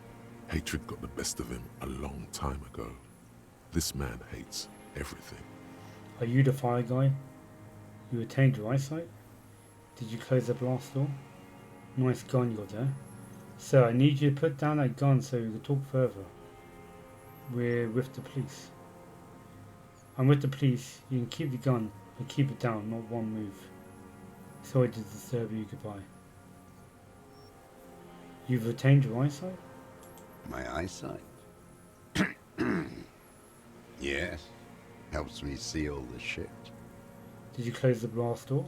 I did. And you opened it. How? How'd you know I was coming? The boat engine. On the water. Yeah, this is why I didn't do the boombox. But I'll see it anyway. Are you the fire guy? The what now? I can't hear you. Did you recently tell two kids to put out their fire? Two twins. I may have. All sorts of little rats have come sniffing around, trying to give up the position. The position sounds like a hiding place. Fire guy. Regressive bourgeoisie henchman. Can't even talk like a grown-up. Nice gun you got there. It's not nice. It's a piece of shit. But it gets the job done. Is that a Bella McGrave? It's a 3-Angong 446. Southeast Samaran made. Exotic. Must be defunct too. No modern rifle manufacturer of that name springs to mind. A Samaran rifle. How did you get hold of one? It was sent to us by our brothers in the Sinyao commune. Military aid. He passed the rifle. It has stayed true to him. He can still make it sing. The Hun San commune? You heard me. It's good now. Like chalk, white from the board. His gaze turned inwards. He's right. Almost no one remembers there was a third metastasis of the world revolution in the Safre Empire, extinguished in '06. I've not wiped from the board. I remember it. Oh, it's not wiped from the board. I remember it. They wouldn't like hearing their name in your mouth. Damn dog. Your weapon has stayed true to you. Mine has stayed true to me. Show him the gun in your hand. Yes, I bet you've killed a lot of people with it. You fascist fuck. Have you come to make me one of them? His grip on his rifle tightens. His right eye twitches. With what? Fear? Rage? We have come to ask you questions. Nothing more. The lieutenant puts his hand on his holster. If you do not comply, we will take you in. Do you understand? Another spitball lands in the ashes. That's all the answers he's given. That's all the answer he gives. I could do. So I need you to put down the gun so we can talk further with the police. Or I'm with the police. You can keep the gun, but keep it down. Not one move. Yeah, do it. No. The lieutenant aims his pistol square at the man's head and says, "Oh wow, Tim's going right into it." Put it down now, sir. Or you're gonna blow my brains out before you question me. To hell with it. It's a walking stick anyway. It's out of bullets. The old man lays the rifle down carelessly, then looks at it lying there. Like an amputated limb in the sand. He stares on, his wrinkled mouth moving without a sound. A strange sadness, like a song. What did you say? The future teaches you to be alone. The present. The present? The present to be afraid and cold. The old man pulls back the hood of his plastic cape and looks up into the sky. In the blue sky, the same colour as the sea. Those words, the future teaches you.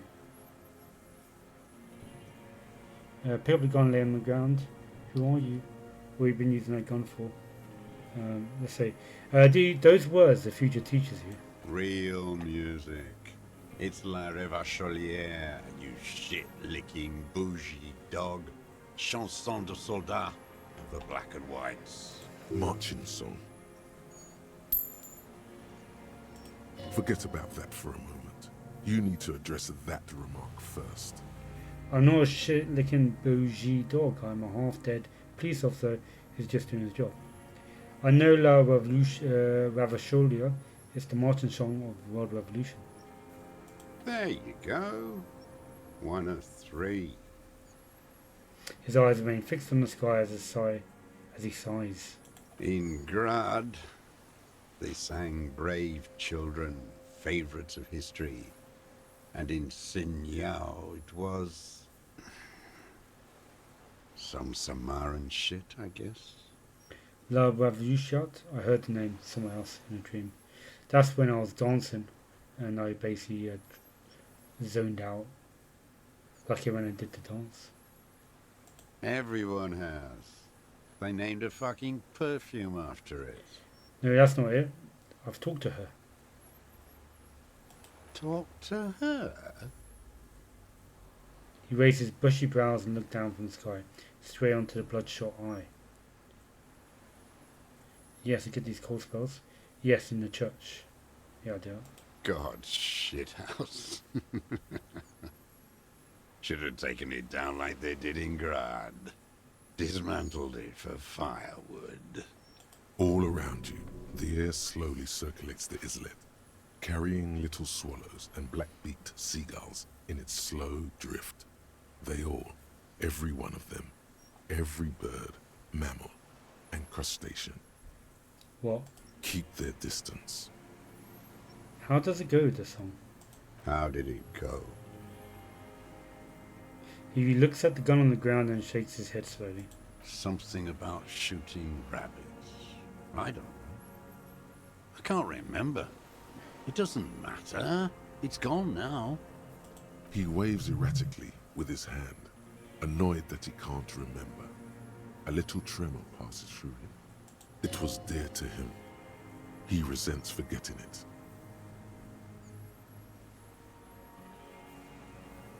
Pick up the gun lying in the sand now. Who are you? My name is Josef Lilianovich Dross, Political Commissar of the 114th Anti-Aircraft Division of the 4th Army of the Commune of Revachol. I am a deserter, a partisan, and a prisoner of war. This is my termless surrender. His eyes turn to the readers again, dull and dead. The commune of Revachol? Do you mean the ICM? You're a holdover from the... From the Insular Indian Citizens Militia, the army of the revolution. I was recruited in Jamrock in '07, trained in the École de Contrôle Orient, and consigned to emergency defense duties in '08. I left my unit on the eve of the landing. When I returned here on May 14th, the commune had fallen. Still armed and ideologically trained, I wrote a criticism of myself and resumed partisan duties. How long have you been on this island? 43 years. No. I've been on other islands too. A wisp of smoke raises from somewhere between the charred logs. I was an resurrection until they turned it into a spa in 18. Then I was an E-48, a nameless sound, until the sea washed over it. Then I came back here. That was 22 years ago. Again? You must have been hiding there for 43 years. 43 years and 10 months. That's insane, that's steadfast. I don't even know what that is. That's insane. It's not how a human being should live. But I had to. I couldn't just forget. I couldn't just forget what I saw. What have you been doing during all this time? Hiding, fishing, waiting. He looks across the water. Where evening comes, on Rue de Saint-Ghislain, hydrogen streetlights switch on, casting black shadows. Further inland, the street grid appears dark. Unlit avenue after unlit avenue. The temperature is dropping. Alto cumulus clouds form above Precinct 41. Always waiting. The old man turns his eyes to the shore and back to you. For what? For her to return. Her who? Girl, child, revolution. I come from there, point of mainland. I can assure you that this is not what the people are planning. I've been there, the city is a tinderbox. It may still happen. I've seen it, shake your head. Capital is too powerful, the rich are very well organised. Women will always betray you.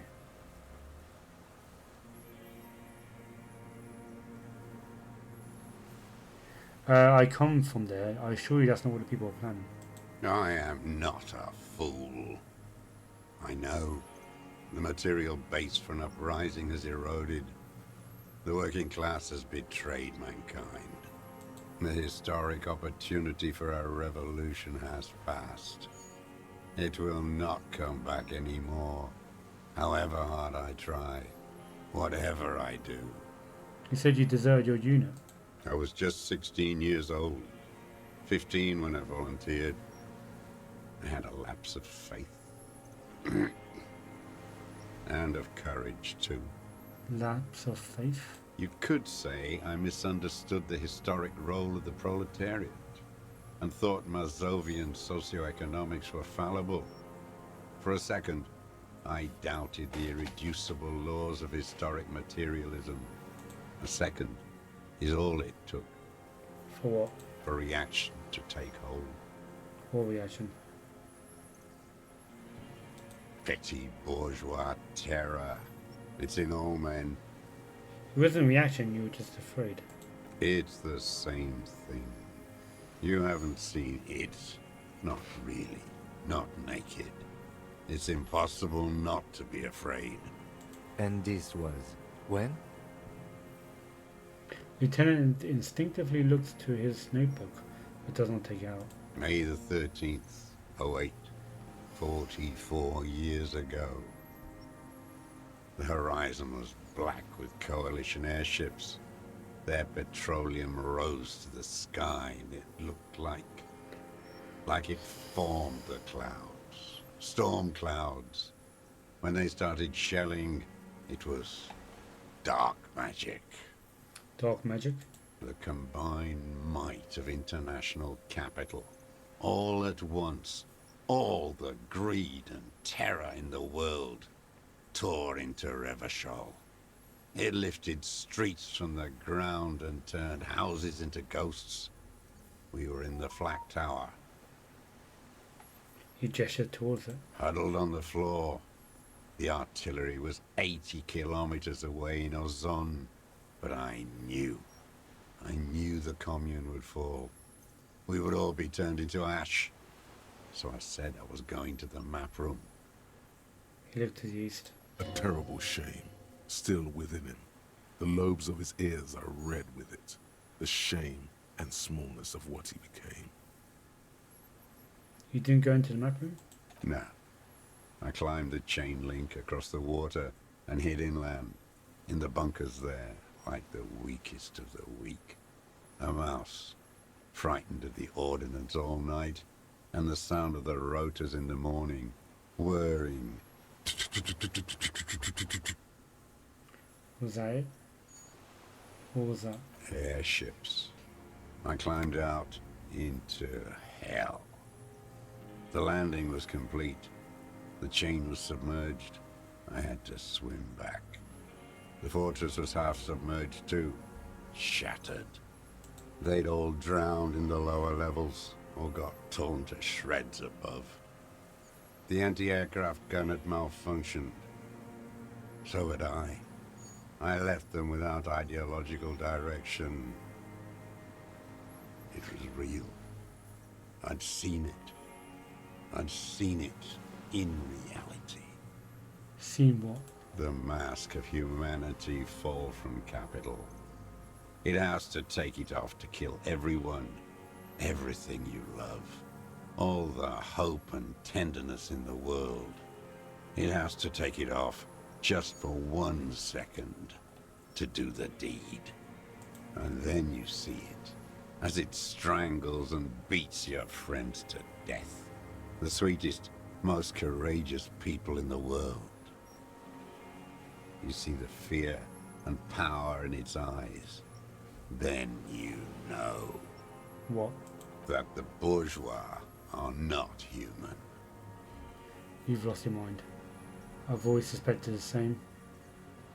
It's definitely enough now. See nothing there and finished.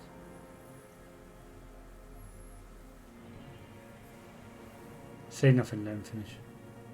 I had to. I had to fight it. I had to never stop. The old man falls silent. His black eyes keep piercing your skin as he looks to some great distance behind you, shaking his head slowly, retreating from it. What is this place, the island? It's not an island, Dwight. It's a defensive fortification of the commune of Revachol.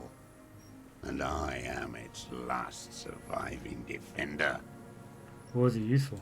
The congenitally deformed King Philip II built it to restrict access to the Bay of Revachol. We captured it in '02, retrofitted the fort with an AA gun to defend against an airborne landing. Against the whole world. You mean the landing, retaking of Revachol? Coalition military called it Operation Deathblow. I later found out on the radio they called it Deathblow. You're one of them. Tell me, who speaks like that? We had 50 million people on Caillou alone. First thing I wondered. Coalition military. Someone who came to end this madness. Murderers. I know what you mean.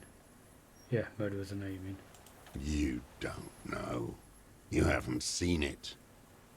Iblis, Ibris? the black-eyed angel. Have you survived all this time? How does anyone survive? How did you survive I this time? steal. Now hold on there. That's a choice.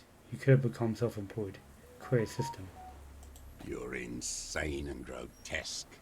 Everyone steals. Vegetables, supplies. It's the life of a dog.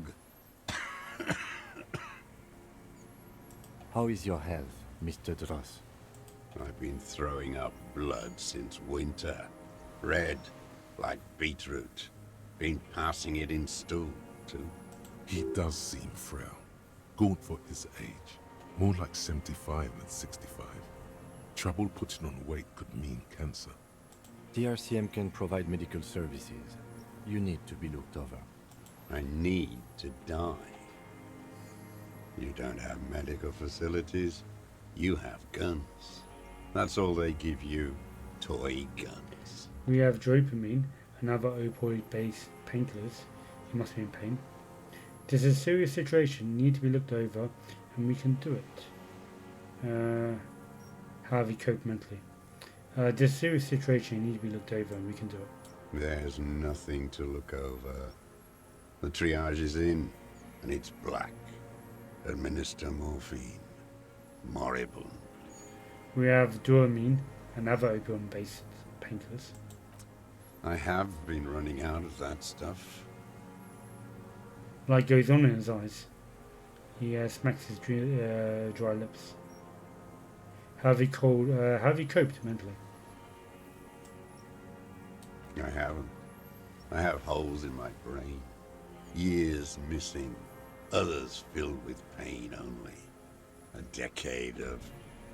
He rolls into his skull and back. I don't even know what. Inferno? Nods appreciatively. I've also lived in hell. I also have holes in my brain. Point head. You notice the lieutenant is about to say something. I've also have holes in my brain. Yeah, I do. No wonder. All your minds are rotting from the radio waves. I watched the traitors of this city turn the lights back on. More and more each year. Ruins glittering in the dark, like a fucking merry-go-round. It's disgusting. He looks down at his shoe, his face parched from the sun and the wind. There's a winch of pain coming in there from somewhere. Are they not heartbroken? How could they have moved on? How have you consoled yourself all these years? It was hard in the tens. I didn't have partisan training. They were searching for stragglers, those bloodhounds. Floodlights on the water at night. There were posters, campaigns. We communards still hoped, and they needed to snuff that hope out. The East capitulated. Martinez and Cold City were turned to dust. But Jamrock, Forburg, even Coron, and Boogie Street, of course. Those fucking kips had Marsov coursing through their veins. And others too. Some cordons of Revachol was still fighting. There were cells. I tried to contact them. Soon they all went silent. The frequency's dead. How did you get between here and the mainland? At night, I used a dinghy. I only went after dark then. When I got to the city, I stayed underground. Patrols, you lot, the commons too. They'd started snitching. In the city, you move underground? From bunker to bunker. Not anymore. No one cares now. I don't even have to hide. They think I'm another antisocial vagrant. I could walk straight into that town if I wanted. I just... He falls silent, his gaze fixed on the shacks huddled together about water. Why don't you just walk there? The weapon cache on the scent glittered in 22B. In the basement, have you been there? The small bunker under the field building, have you stayed there? One more question, do you smoke Tuamante cigarettes? Right, we don't want all of that. Why did you just walk there? I don't want to. They're all traitors. Pigs, rabbits, and dogs. Men without ideals are only animals. He does not want to see life moving on. People forgetting, drinking, laughing. The weapon cache on the St. Christine. So you finally found it. There must have been a small squadron's worth of arms in there. Belmer Graves, right? They were damaged beyond use. I know. So you've been there? Sleeping. Some nights. Ammo scrounging on others. Those McGraves were shit, even before they corroded. Some had bullets in the chamber, however. You feel the dots connecting. Little dots on the map he's walked across. Wait, how did he get down there? How do you access the building? It's locked. At least, now it is. I didn't have to. Came in through the storm drains. Storm drains? There used to be a system that connected the bunkers, tunnels and such, under the church and everywhere. Most of them are gone now. Collapsed. Just bricks. All the old infrastructure has... There's a small bunker under the field building. Have you stayed there? The propaganda bunker. I used to, but not anymore. Propaganda bunker? They stored leaflets there. Broadcasting equipment, too. Made broadcasts, I think. Propaganda officers. I buried them with their leaflets. They killed themselves.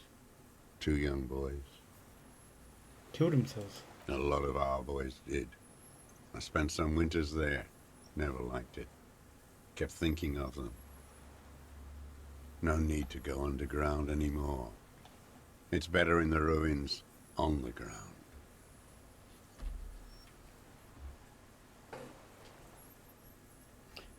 What else do we have? One more question. Do you smoke cigarettes? The Tao Maltree? Mantree? I do. Tree? Ever smoked them on the mainland? Pointed land end. They're good. Plenty of tar. I like that boy on the pack, too. Reminds me of the last century. Tell me another thing. An old man looks inland at the city, the ruins, the motorways rising above it, the new bâtiment twinkling in the evening sky. You said your name is... You said this is your termless surrender. You're with the RCM, the coalition-appointed mob that enforces bourgeois morals in Revachol. We're not coalition employment, we're just trying to help people. That's right, we're the good guys. We're with the good guys. We enforce law, we keep these animals from killing each other. I know what it looks like, but I have secret plans to turn the RCM into a Mavolian revolutionary unit. We're with the RCM, let's leave it at that.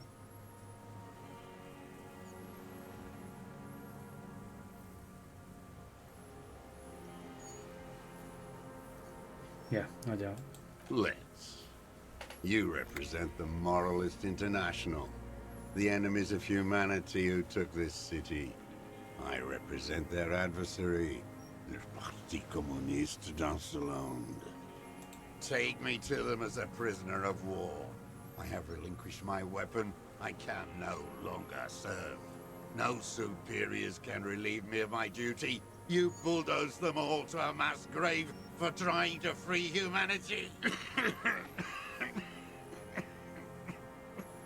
A spray of blood from his mouth on the black charcoal in the fire pit.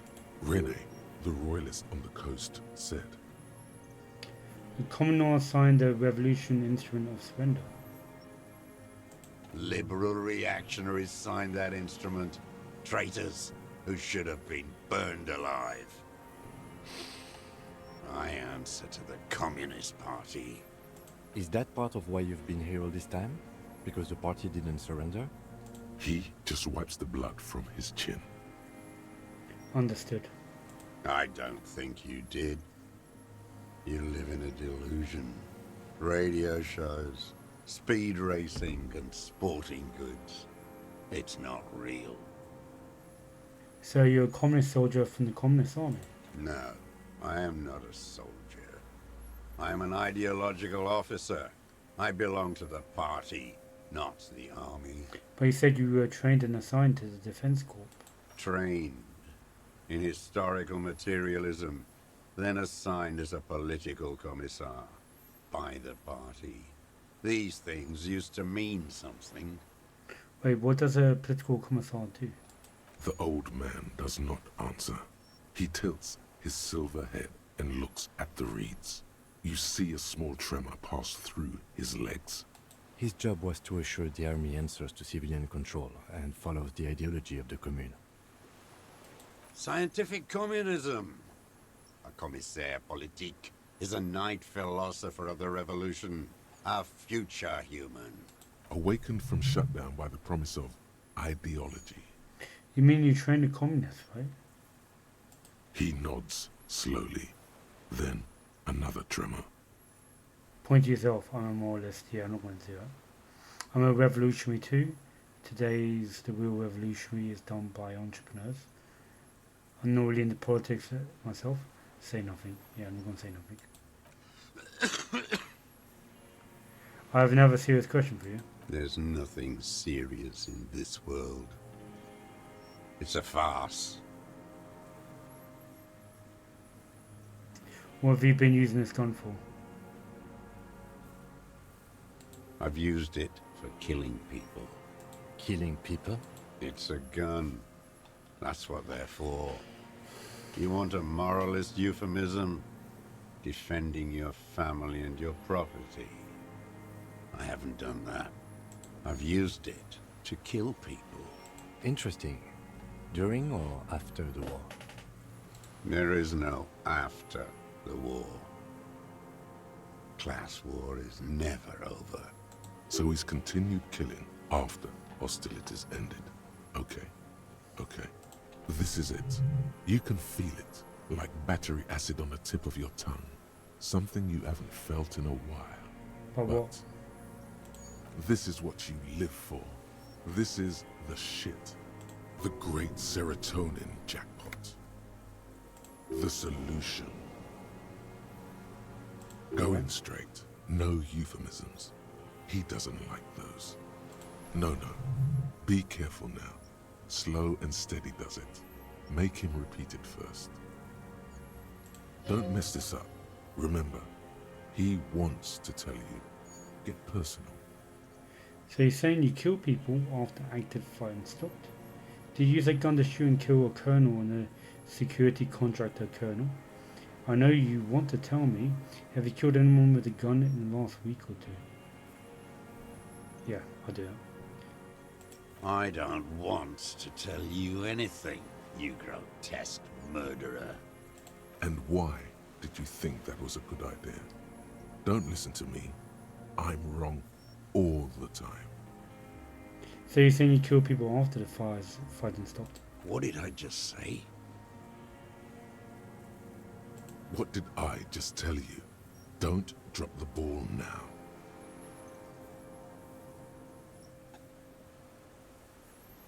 Wait, so which one do I say then? Nothing comes to you. Silence. His black eyes look at you, and in them a chill, like electricity running up your spine, crawling into your skull. What? All is not as it seems. Detective.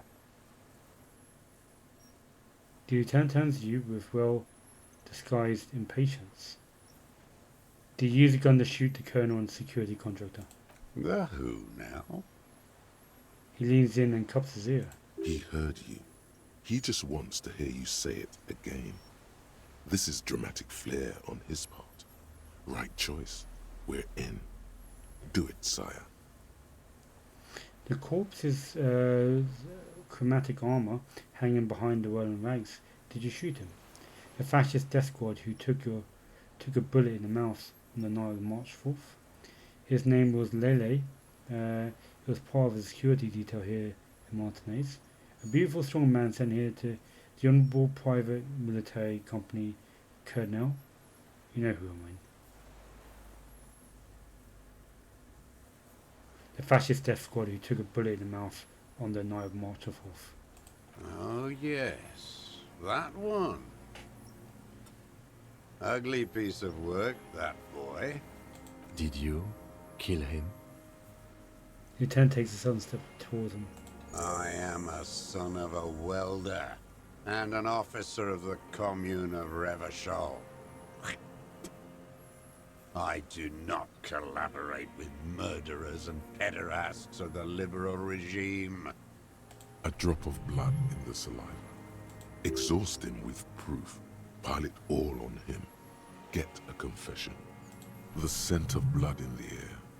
But what else? There was something you can't remember. Something about the tracks. Suddenly, all those tracks are so confusing. Go with something else first. We done ballistics, pointed out. The shots came from the island. You're a communist. I talked to the dead man. He told me communists killed him. Come on, what am I forgetting?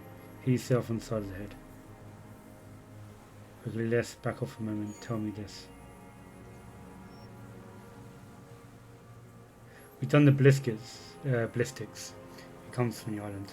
I saw you poking around there, looking for evidence. You're damn diligent when it comes to dead fascies. Did you like the view? You had direct visibility. There are embrasures in the concrete, specifically meant for a top follower to use. And you had a long-range rifle in your possession. You've been here a long time, Mr. Dras. Too long. You clearly need medical aid. I'm ready to die. I've done my part. He's practically admitting to it. Dead fascists for fascists. Done his part. Just one thing remains unclear. The rifle does not seem to have a scope.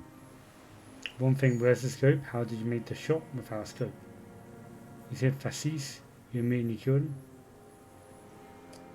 It's the best uninterrupted line of sight into the window in all of Martinez. The view was perfect. With a pair of binoculars I could have seen in the room. One thing, where's the scope?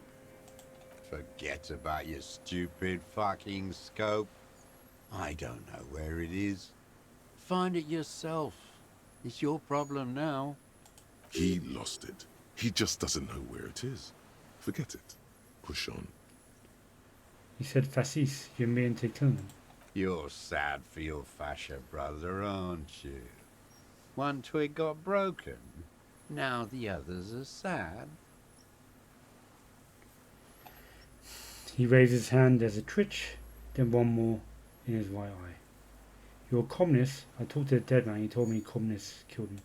Stupid twat. The lieutenant looks at you with worry in his eyes. Yes, I have a seance with his soul. He has shown me the way, and the way leads to you. You fucked with the wrong police officer. I have paranatural abilities. It was intuition.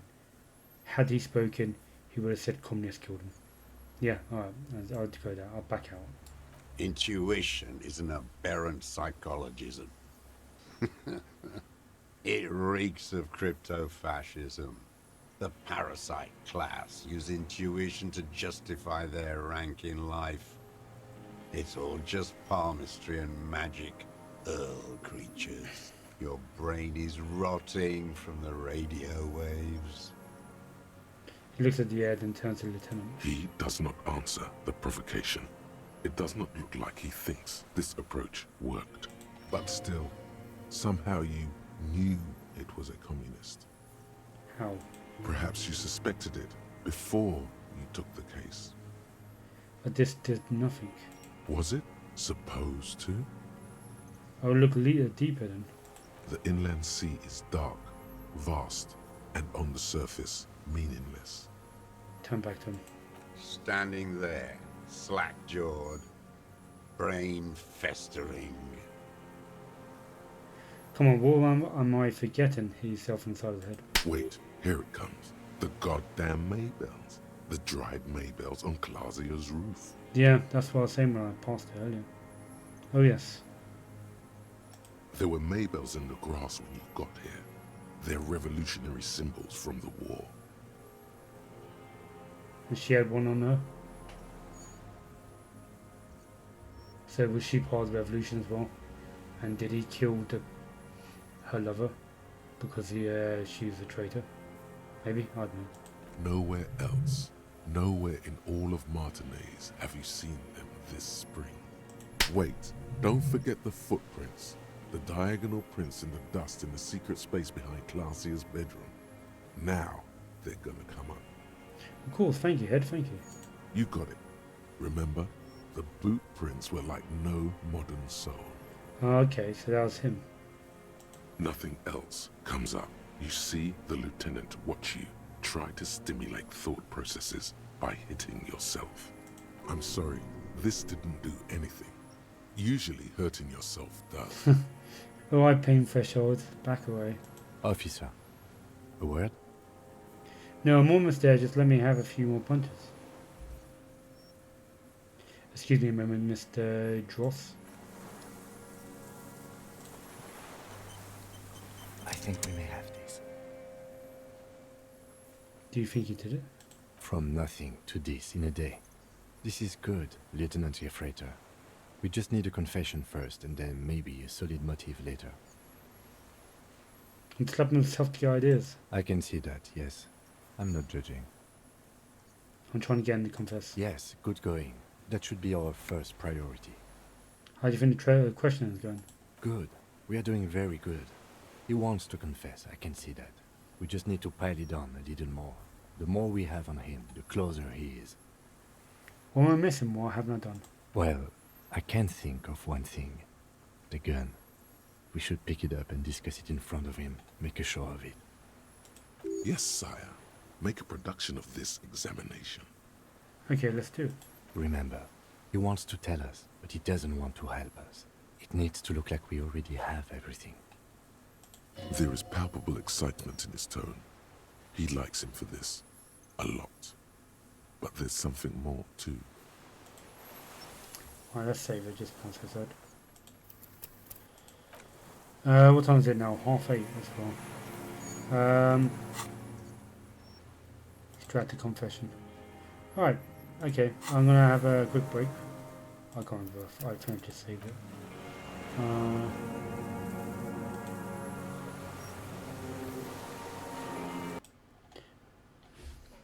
Yeah, I'm just gonna have a quick break for 5 minutes. Make a cup of tea, and then come back. Alright, cool. See you guys in 5 minutes, roughly, or maybe 10.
Alright, I'm back.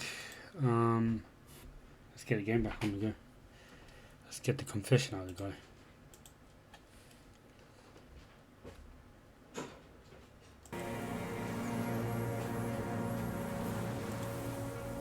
Alright, I'm guessing everyone can hear me okay?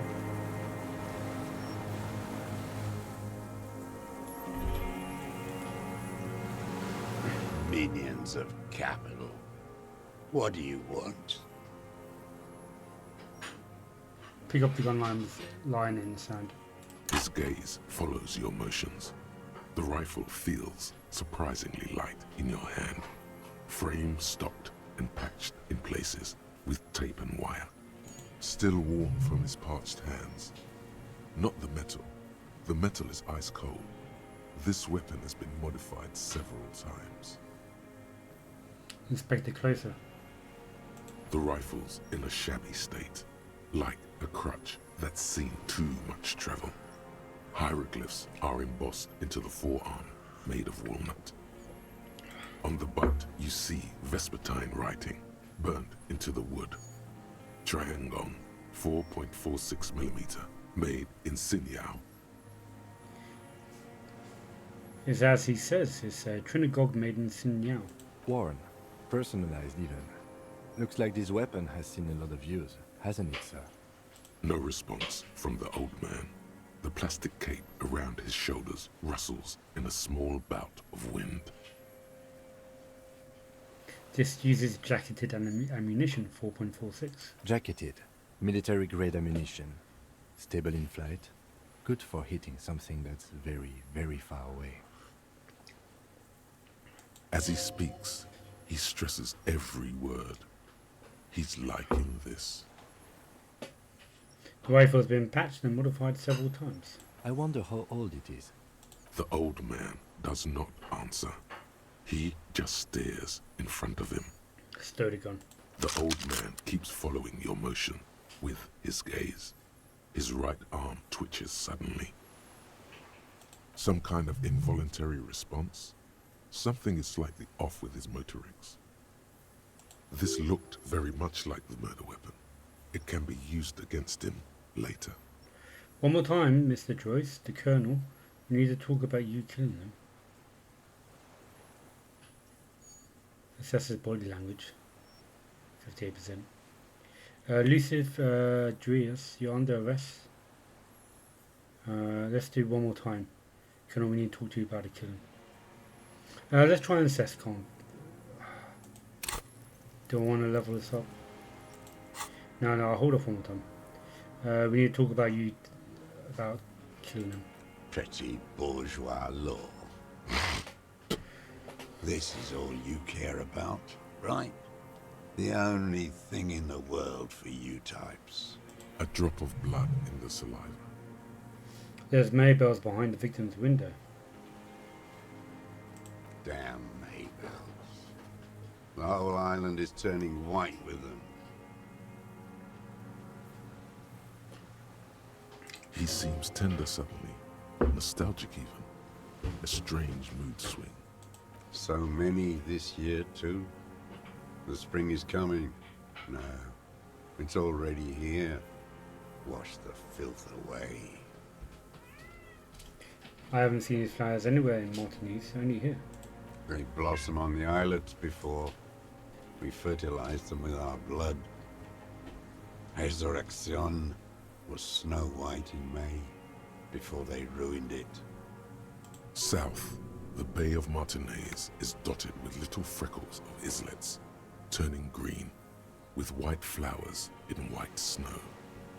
The coast, too, before they piled their containers on top of it, filled with broken, useless trash for fat-fingered bourgeois children to play with. You must get around a lot to stay undetected all these years. Do you know any secret paths? Pinball workshops? I may. A curious tremor passed his face. A young woman called Khalees ring any bells? These dry flowers are behind her window. Classier. You know her, right? She had intimate relation with the victim, the mercenary? With the victim? He turned aside from the whitening field of flowers and fell silent. Then his muscles in his jaw twitched a spasm. There is a small tremble. Looks like a smile. A crooked smile. Yet isn't quite voluntary. He's about to burst.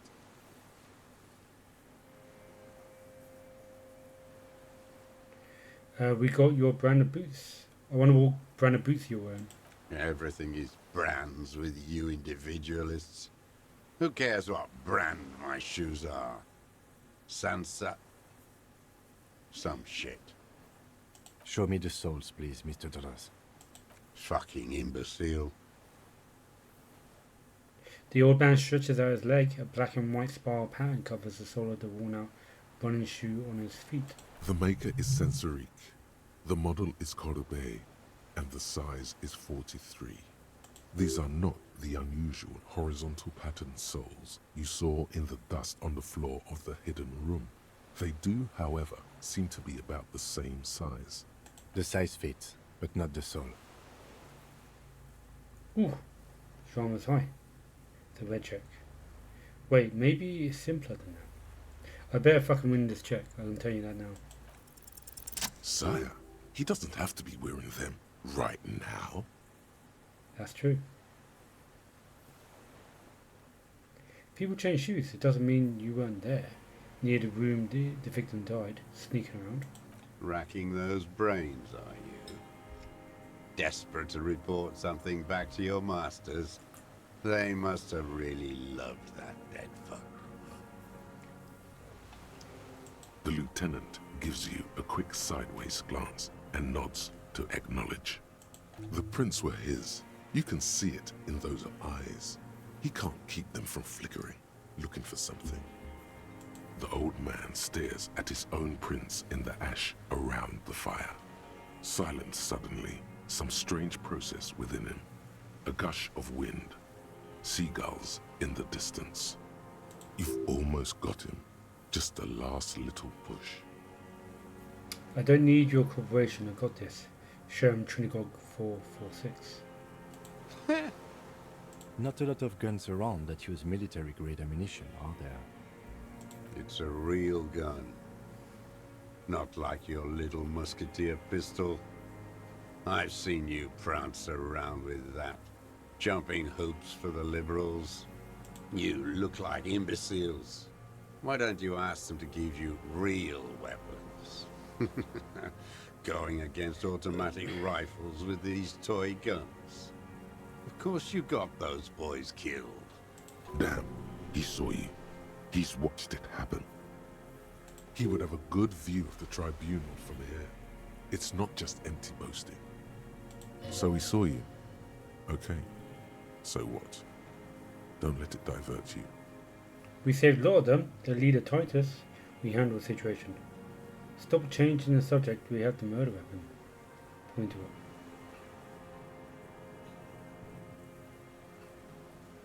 Yeah, stop changing the subject. We have the murder weapon.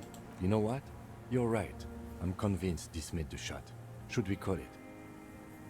Lieutenant looks at the weapon demonstratively. Dramatically talk. You think we have the murder weapon? Do you? Yeah, I do. 4.46 jacketed ammunition, modified for range. We have it. This is it. I'm calling it. We have the murder weapon. Good. Hey. Lieutenant takes out his notebook and draws a single line. This feels good, doesn't it? Tearing things up like this. When you have the murder weapon, you have the killer. Murder. The old man does not say more. He just glances into the reeds and then twitches once more. You know who he was. A coalition-trained murderer. Armored and armed. He wasn't human. The blunt end of a hammer. Dripping with blood. He's a rapist. I'm not saying he didn't deserve it. He was a killer, but he was still under the protection of the law. He was a soldier too. He was a man. Beating us to the ground. Moaning with joy. You hounds get so thorough when a company-trained killer dies. I haven't seen you on this coast for 40 years. You know, maybe I should have killed one sooner. Got your attention. Now you stop beating druggies and prostitutes in your basement. Now you come to investigate. Not when they die by the hundreds. He breathed through the flared nostrils. This is it. Shot him. Shot him. Say shot him, not killed him. So you shot him. Oh, the inhumanity. One paramilitary less in Revachol. You almost see him squeeze a tear out of his eyes. His fists begin to tremble from the anger. The lieutenant raises his right arm to hush you, while the lieutenant listens, holding his breath. Hold your breath. How did you just nod? Hold your breath. I had them in my sights. Both of them. Him and the whore. I was breathing with them, in phase. And I pulled the trigger and flew on the air until I landed in his mouth. He begins to smile. I didn't think I had a shot like that in me anymore. I did. I saw him kneel there with his mouth full of death, and that stupid look on his face. And his dick still in her. Then what? Nothing. I went to sleep. Next morning there were Maybells everywhere. The world was white. Or what's left of it, anyway. My last spring here. I knew the fascists would come to avenge their own. And so they did. Mr. Dross, are you aware you're confessing to murder? Lieutenant asks after a second of silence. Yes. Hey, we've got it. A single word is all he gives. And you were looking at them, the victim and a young woman, having sex, through the scope of your rifle that night, before you shot him? The lieutenant takes out his notebook slowly, very slowly. The old man nods. Why? Because that's what they were doing. He shrugs, then smacks his lips. The motive. This is where the motive is going to come from. Yeah, exactly. Like, why does he even know? I don't understand. Do you, detective? I don't understand this part. Maybe he thought she was a traitor. Because she had the Maybell flower on her when we were investigating her. And that's the symbol of the revolution. They has grown all around her. So maybe he just thought she was a traitor. Maybe he was trying to shoot her. Failed. Why were you looking at them that night? I'm always looking. He cocks his head to the side, then turns his eyes to the sea. Another tremor passes his right side, lowering in intensity. Are you always looking through the scope of a rifle? I'm just trying to understand. A rifle scope has the best magnification. And if you don't like it? Click. You pull the trigger. Yes. Think of it as a form of critique. He will not stop now. These dialectical materialist types never do. Exploit it. What specifically do you not like about what you saw that night of the murder? Them. Fucking. I didn't like that. So were you jealous? Jealousy is a reactionary concept. I didn't like the Reaver enjoying himself. Drugged out, soothed in the arms of a young woman. I wanted him to die so he could not enjoy life anymore. And I wanted to see his head explode. That too. She should know better than to hold a child murderer between her thighs. I knew he'd be there for one more second, writhing. That's all it takes for the bullet to reach his head. Now that I think of it, I wasn't aiming for his mouth.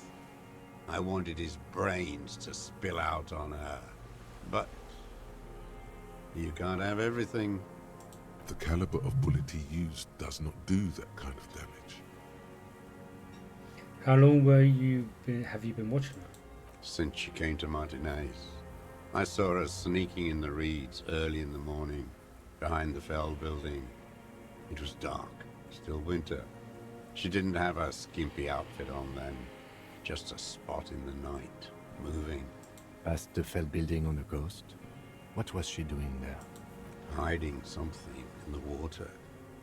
She had a fag after she'd done it. I was up in the ruins there. She couldn't see me, but I could see her, smoking. She was nervous, but not scared. What did you think she hid there? Her passport and tickets to Villiers.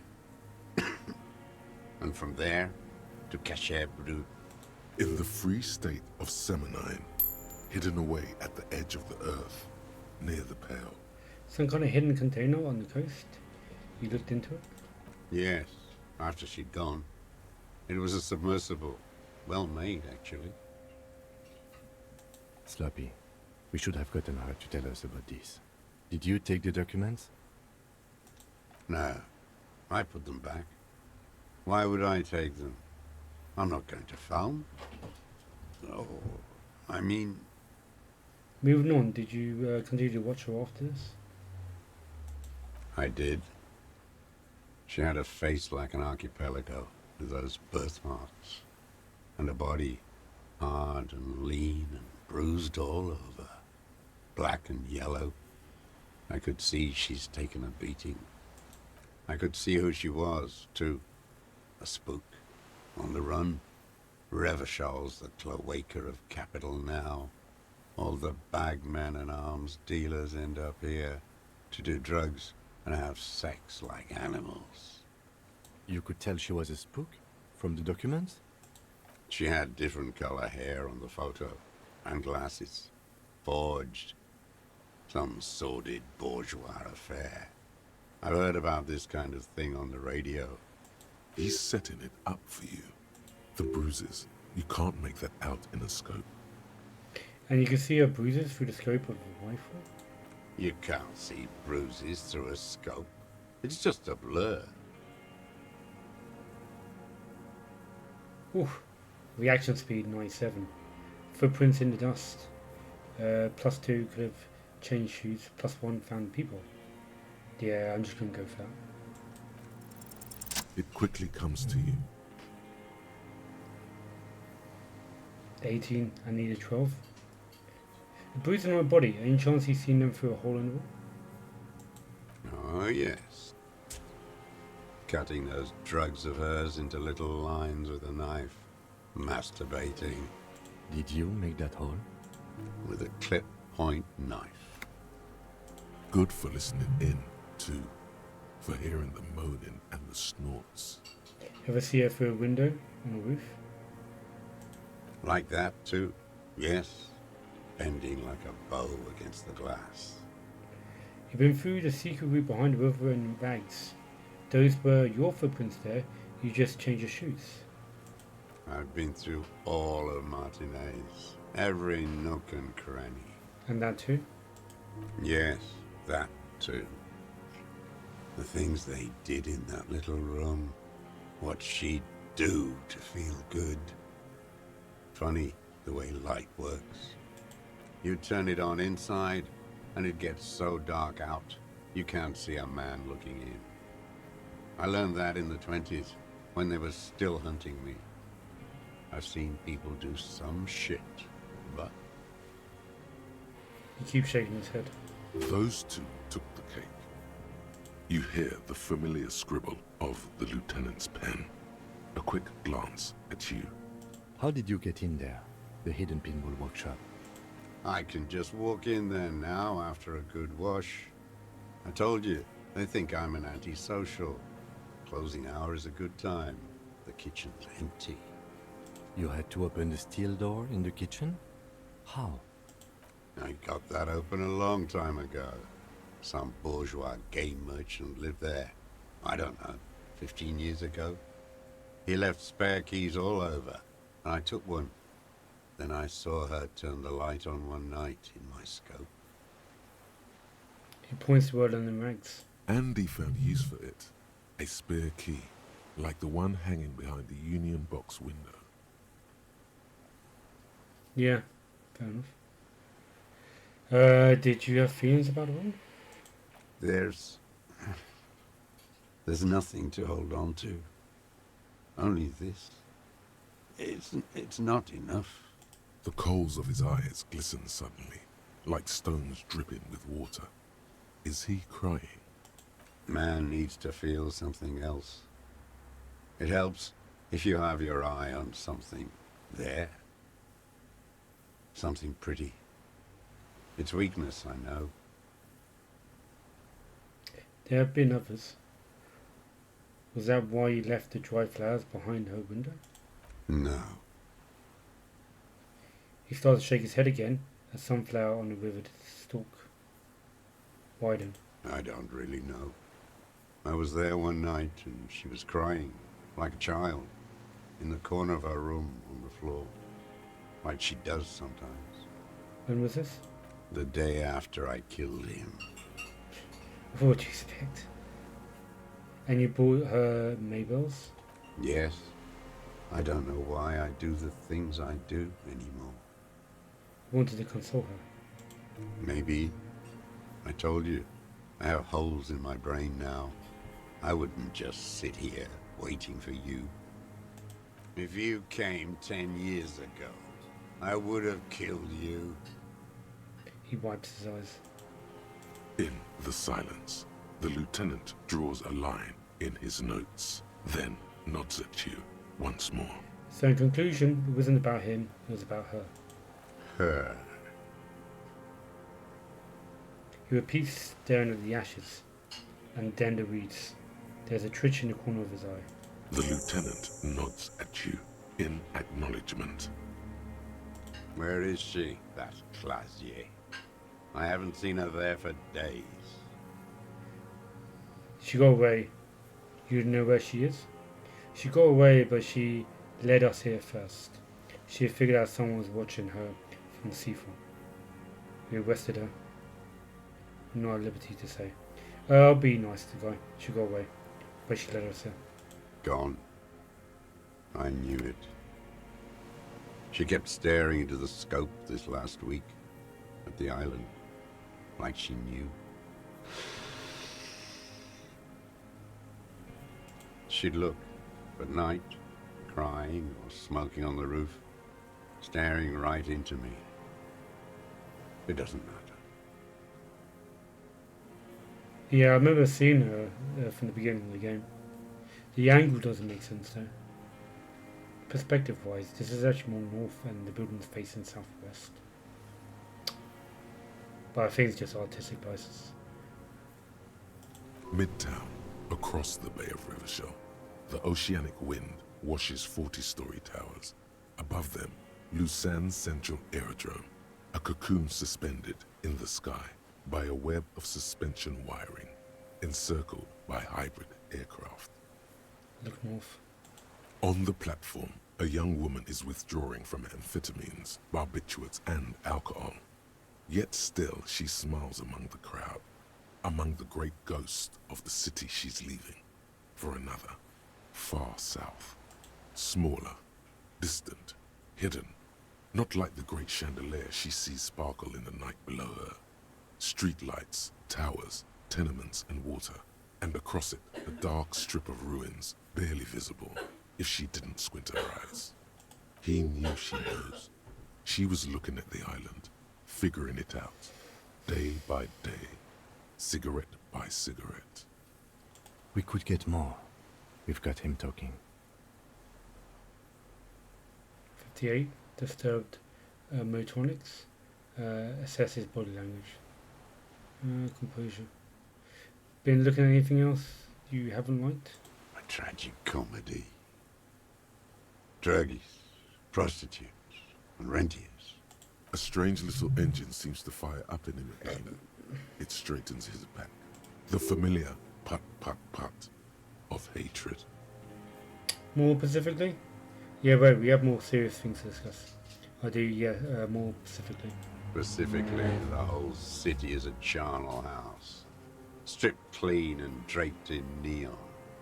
But Martinez is the worst. How come? Because of the racists. Everyone is a racist in Martinez. It's their favorite thing to do in the whole world.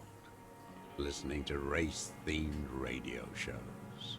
In the ruins, in their lorries. He points inland. Pumped full of steroids and Radio Revachol 92. Race this, race that. It's all sanctioned by that Social Democratic Union and the farce of a Social Democrat who runs it. Mr. Clare. Yes, the fly larva in his container. He let some nihilistic advertising yuppies erect a statue of Philippe III, a syphilitic murderer, on the town square, to spit on the working class. Anything more? Not since the serfs of ancient Pericarnassus has history produced a more inert social class than the Martinez proletariat. The rest of Revachol at least pretends to rebuild. These people still live in ruins. In tents, like animals, like those boom-boom morons on the ice. A pity they didn't drown in that tent of theirs. Keep shaking his head with sorrow for the sight he missed. Daryl? The worst of them is the blood-drenched Sucrion on her yacht, licking her lips. The old whore's gone now.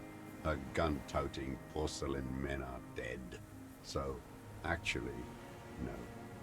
The worst is that old cop parading around in his uniform, throwing balls all day.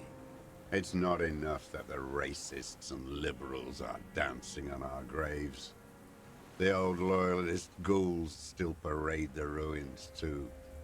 Every morning he's there, while the parasites he fought to protect are off in Ozon, or Coyamorant, or some other island they built their palaces on, feeding on drugs and having sex with their own children. Say nothing. That's all the rich really want. Sex with their own children. Throughout history, even the royal bloodline of the suzerain, it's all just an excuse for them to have sordid sex. At least that old cunt, Frisell, is now dead. Now I have some questions about this. We did good when we pushed him under the horse car. Until, in the 30s, those disco whores. He breathed in, his breath heavy with hatred. He cannot make out a single word. The disco whores are too much. Hatred shuts down his brain's language center, leaving only a nonsensical sputter. There was something about a statue and nihilistic advertising agency people might be worth investigating. Boom boom morons on thin ice, going under. Those are the tent kids. Disco halls? Whores. Guy's just bitter about everything. I think he's just pissed off that he didn't have a life. And everyone else did. There was something about the statue on the roundabout and syphilis. Syphilis is a disease Philippe III contracted in a whorehouse. The statue is an abomination. Abomination? The bacteria entered his brain and made him squander trillions on sparkling wine, cocainum, and monuments of himself. His son, Philip IV, the insane, contracted syphilis in the womb. That is technically possible, although Philippe III was not actually syphilitic. He was just mad. And he still went on to govern Revachol for 25 years. We lost 2 million lives toppling that mode of government. And those grotesque statues, too. Hundreds of them. But it's still there. What a keen remark. Yes, it is, isn't it? It's still there. Do you know why? Because you forgot to take it down. Because the king is holy and the statues are indestructible. Say, because the king is holy and the statues are indestructible, but mean it ironically. Because cynical advertising yuppies erected a deconstruct version of it. Yeah, because cynical advertising yuppies erected a deconstructed version of it. I don't know. That's right. Some advertising cockroaches erected a cynical deconstruction of it. We tore it down with honest working-class plastic explosives. And there it is again. He shakes his head in disgust. Art is a bourgeois establishment. It's an affront to humanity. Every gallery should be bulldozed, and the artists should all be given 30 years of hard labor in Yekokata. Man, he's hating on the artist as well now. Wait, the bullet hole in Philippe's heart. The statue had been shot. That was him. It had to be. He's already proven capable of taking a far more complicated shot from here. It was you. You shot the statue. There's a bullet hole in the heart. I did. A needless, sentimental gesture. I should have spared the bullet for a deformed monster of liberal capitalism. Shameful, really. I'm getting so much experience, I'm having doubts that this is the end. Yes, shameful. So many others to punish over the years. Isn't that right, detective? He turns to me. That's it for the statue then. Tell me, Mr. Dress. The fat union man let them put it there. Corrupt as he is. Probably got a fat check for it too. Shared with the law. He keeps having opinions about the union's leadership. You mentioned the union is social democratic and Mr. Clare a farce of a social democrat. Another hideous disappointment. Unions are the real enemy. The true enemy of the proletariat. Placating the masses. Mate, he's just a hater, man. He's just hating everyone. All political spectrums. Disappointment. So personal. He displays a familiarity with the union's top brass. Who's disappointment? Everett Clare? That deformed toad? I wouldn't expect him to wipe his own ass. I mean, the brains of the operation. The smart one. Edgar. You mean Edgar, Everett's brother? He talks a big game about uprising and social base. They must have sent the smart one to some university in Le Jardin, where it's alienation this and hegemony that. You talked to Edgar? First against the wall with him. He stopped poking at the ash now, just shakes his head. The Clares wouldn't miss a man hidden in their own backyard. Not all this time. Nothing happens in Martinez without them knowing. Of course. Maybe the Clears asked him to. Have you approached them? I haven't approached anyone. I've hid. It was Edgar who came to me. How did he know you were here? He didn't just stumble in like an oaf. He figured it out. Some kids told him about a monster on the island. I told you, he has brains. Do you think he convinced this guy to do the killing? Stepped right off the boat and walked down where you came. I even kept the door open for him. Thought he was a man of the left. Wouldn't rat me out. I was right about one of those things. When was this? 20 years ago. Neither of them could walk now, could they? They were less fat then. That's around the time the Clears came to power. What did you talk about? Edgar did the talking.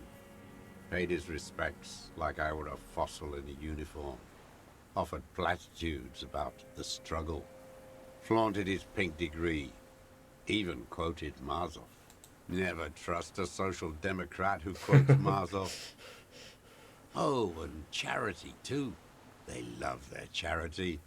Offered me blankets and social housing. I still have the gas cooker he brought.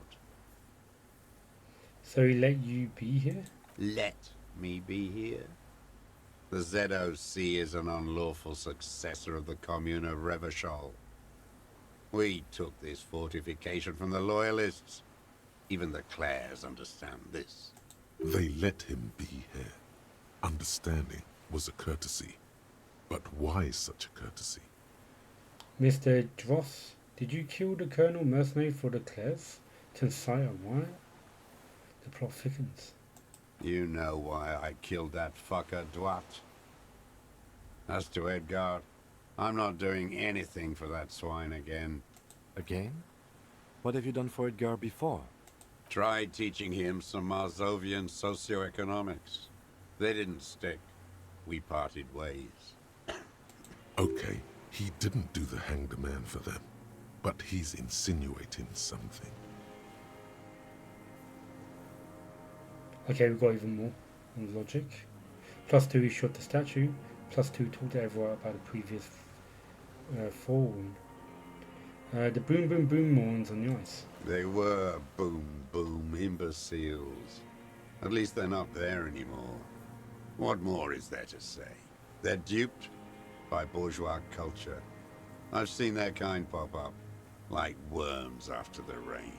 Oh, there's plenty to say, hardcore man. Do you know those beats are actually quite progressive? Aggressive beats. The beats still have a long way to go. Good. Traditional Raviotian beats.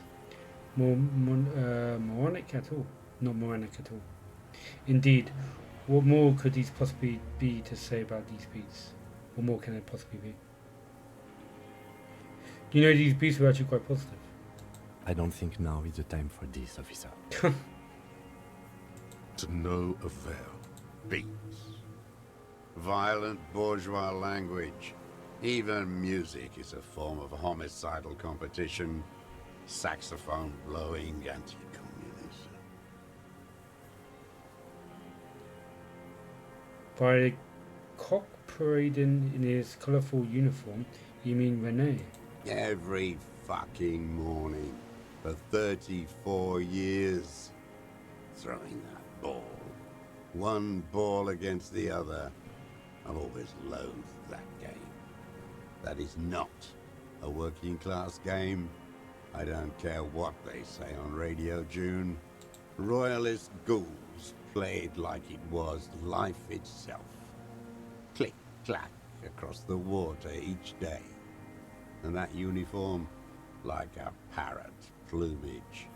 I won't even mention that he's a traitor to his race. A Patank maniac race traitor. Now, I don't know about that. Whoa, let's back off before we get too agitated. Just not. I remember him. I remember him from La Noce. Not him, personally. His make and model.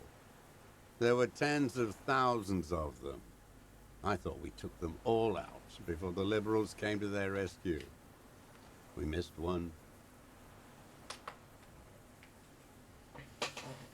So the island was owned by, not owned but operated by the king, Philippe, and these guys, the communists, came and took over, and the people outside of this country basically came in and killed off all the communists. So that's what happened in the past. That one. With his shaky finger, he points to the city towards the crater near the plaza, where a lonely pine tree stands. There doesn't seem to be a single person under the pine today. Not even Gaston. Alone. There's no one there. Fat and plump. Like a pheasant. Just begging to be popped off. Please, Mr. Dross. Shoot me.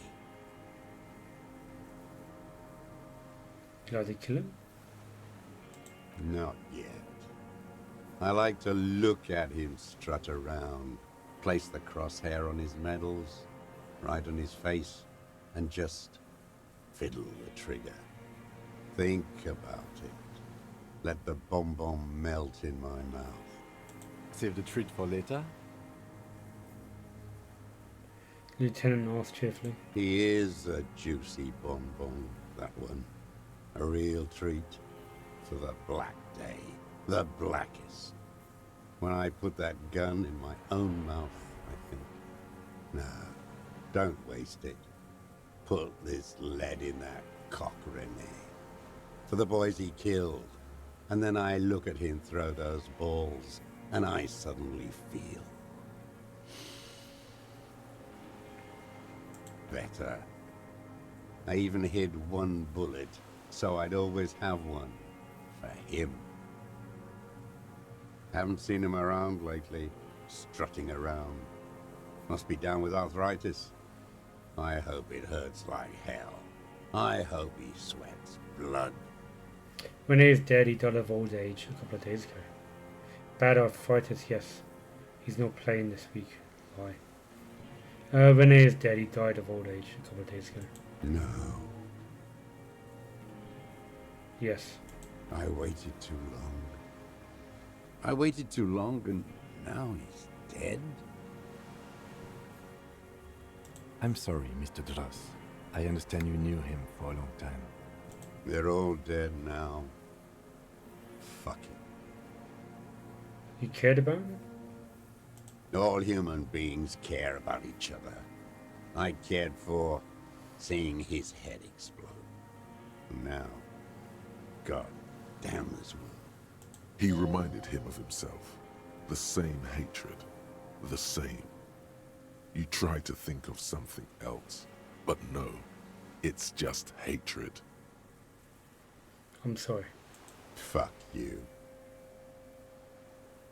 The old communard says, staring at the ground, similarly to the island you're on. Are you okay, Mr. Dross, to go on?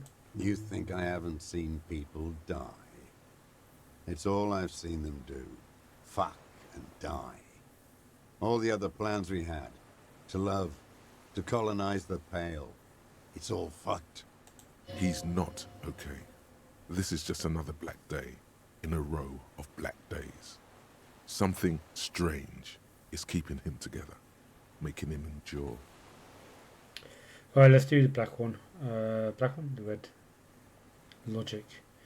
I got 4 fucking levels. I didn't realize I got that many. Yeah, let's up logic.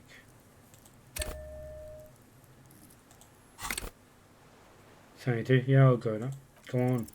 Oh no, the connection doesn't come to you on such a pivotal moment. Dumbo, do something.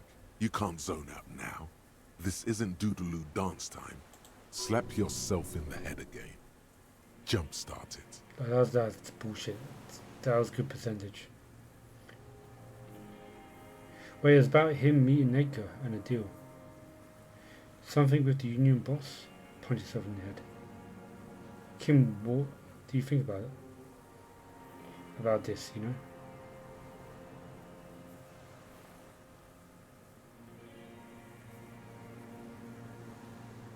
It's about me and Edgar and a deal. By God, we are on the edge, in the very end, and you can't even remember what you're trying to connect, can you?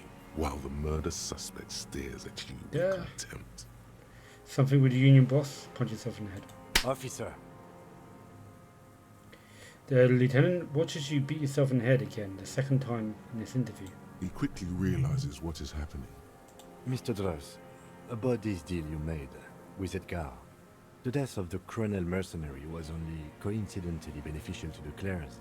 But he leans closer. What about the other people you've killed for them? Other people? Like the previous 4 women of the Union. That's it. That's what you weren't connecting yourself. I didn't fight 40 years to end up an informant for the international regime. What happened, happened. Still dumb, your eyes are transfixed on his digit. It's yellow with nicotine. You are the law. He must divulge the information. Kim, we're not solving this part. What do we do? You fucking killed the previous foreman. I know it. Oh, God. I don't like either. You fucking killed the previous foreman. I know it. Look who's up. From the drunken stupor. This one's worse for wear than me. And so emotional. Life is hard for us human beings in deregulation hell, isn't it? We will have plenty of time to talk about this later, Mr. Dross. When you're in pre-detention. It can take years in pre-detention. Go ahead. I've been in solitary confinement my whole life. Ease off it. This was not an unmitigated disaster. The lieutenant mitigated it. Just proceed calmly. Yeah, that's really unfortunate. I've still got 3 more levels, so I can still level stuff up.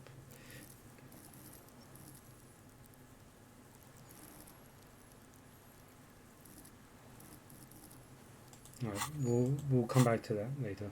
I'm glad we talked about this now. Glad we talked about what?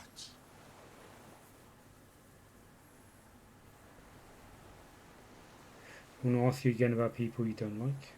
His lip curls into a sneer at the memory.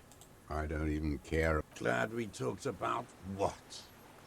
You're on arrest for a murder. Composure. Alright, let's up composure.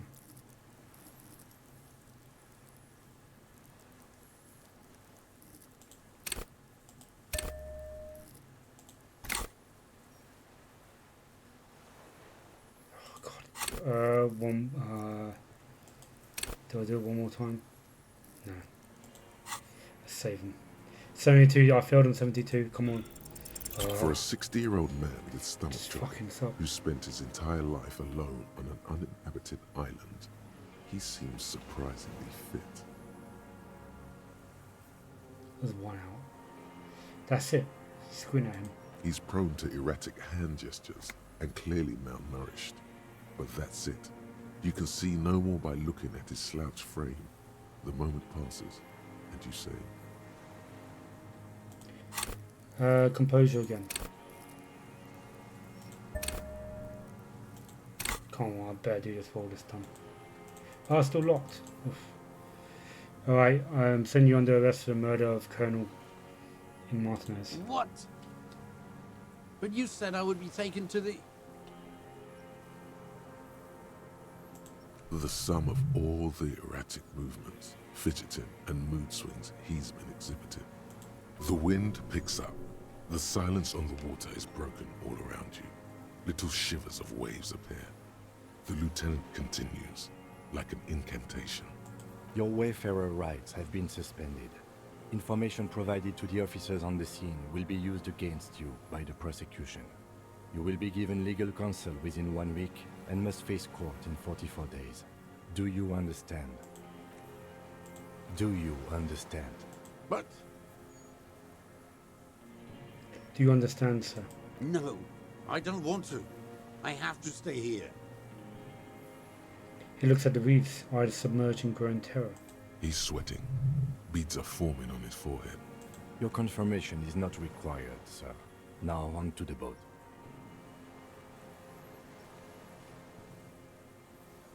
Wait, can't. I'm not going to put more levels. This is good enough. There it is Finally, again. one To your success. north, as it has been since you came to the coast. The reeds whisper, stalks rubbing against each other. But then, in the middle of it, What? something completely different. It sounds like a bow, very slowly being drawn against the strings of a violin. A very small violin, made of reeds and rushes. Maybe there is room for 3 on the boat. Shush, Kim, do you hear that? What?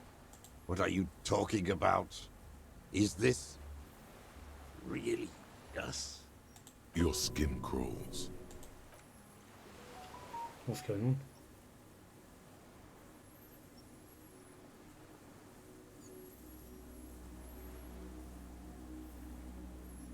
Oh, that's the what do you call 'em? The something or other. I can't remember the name. A delicate tangle of arms and legs unfolds from the reeds, limb by limb, Phasmid. to then just stand there, moving its scythe-like arms in ghostly silence. Blink. It's still there, an unfolding mechanism of reed-like chitin, hovering in place. That was the last thing I spent in the show up here.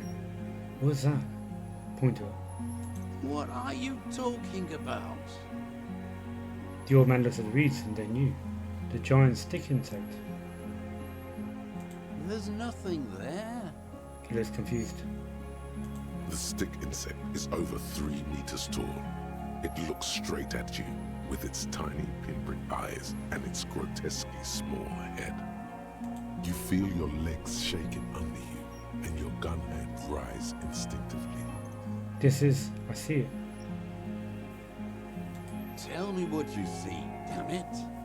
I can't make out one small thing in the reeds. Kim, can you see it? I can see it. Hey, he's a believer now, right? 4 simple words, thank God. If he can see, then you're not insane.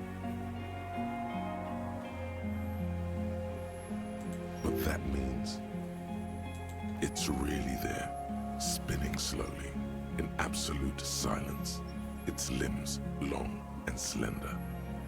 Be very, very careful.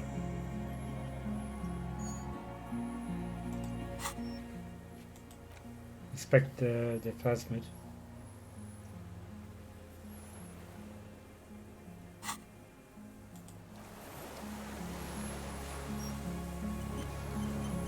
Thank you for the autosave.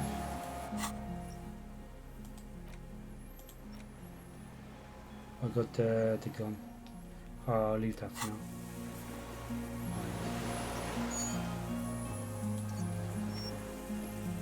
The creature stands on long stilt-like legs, antennae hanging from its head like a woman's hair, white and curled at the tips. It is no more than 5 steps away from you. Reed-like tufts stick out of its joints. As the insect moves its forearms, it produces a faint hiss, like a reel-to-reel machine spinning after the tape breaks. The hiss is different from the strings you heard before. It says something else in a lower pitch. Lena's childhood experience, +3. +1 to lay the pheromones on thick. Oh shit, that really helped me out. Because my electrical chemistry is 2, so...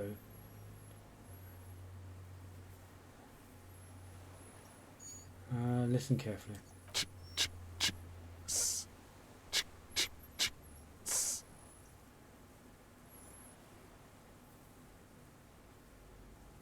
Alright, I'm going this. Slowly, with your breath held, you take 2 small steps toward the phasmid.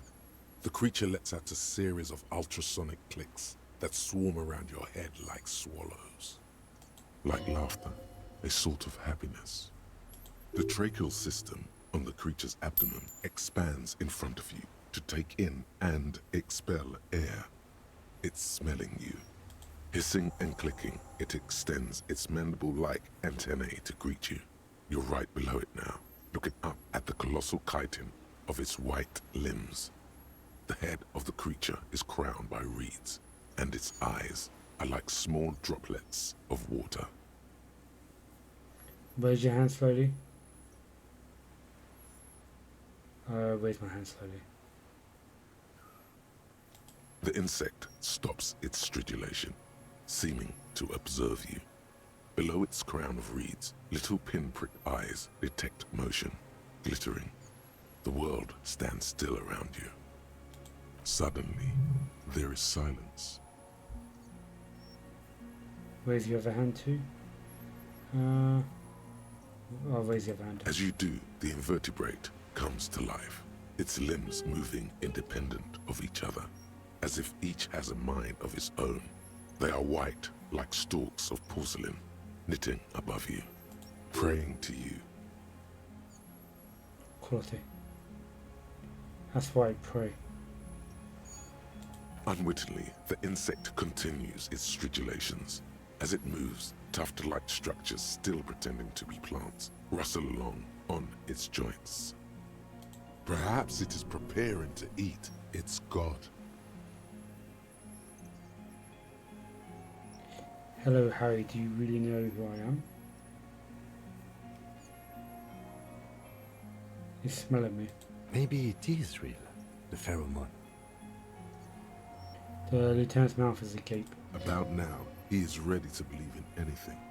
The insect's head is crowned with reed-like scales, the shape of seed heads.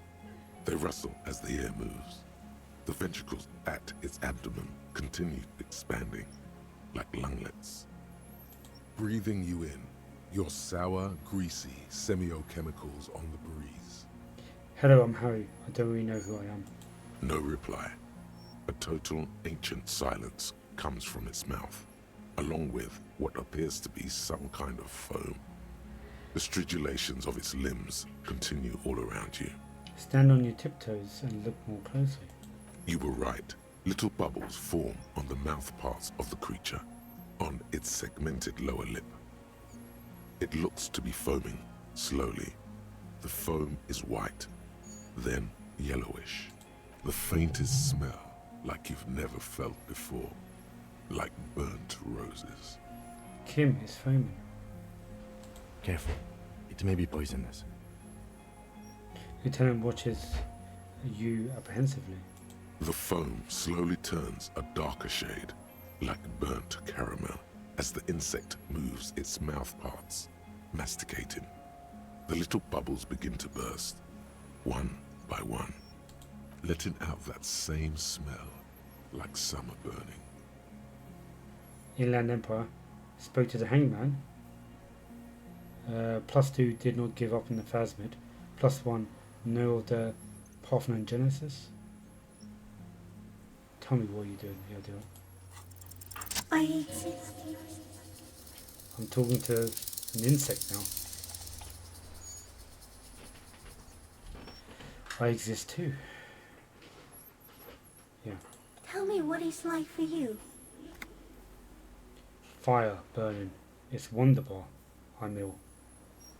If I tell you what happened, I'm ill. What is your illness? My body aches and bleeding. I'm ill in my head. I'm insane. That's how it is for me. It's in my heart. For me, it's sadness. Input after input. Yeah, I did all. For me, it is not like that. I have states, not the emotions. For example, I experience excitement at unexpected sugar rewards. But that is not important. Now I will tell you how it is for me. For me, it is a series of half-lit images, a kind of darkness, being intruded upon, transient, dim, moist. Intruded upon by what? Shapes of plants and animals, and internal sensations. A swarm of sounds, tiny vibrations on the inside of my forearm. All speak of complexities totally beyond my understanding. I am at the end of a narrow funnel, weightless, so light, it only feels like something to be me. In truth, perhaps I'm nothing. I certainly do not have a soul, and if I did, it would never ache. You're the type of animal I like to be like.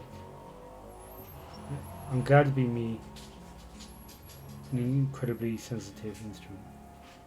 Fuck is happening to me right now. I'm glad to be me, an incredibly sensitive instrument. Few of us can begin to imagine the horror of you, with all of creation reflected in your forebrain.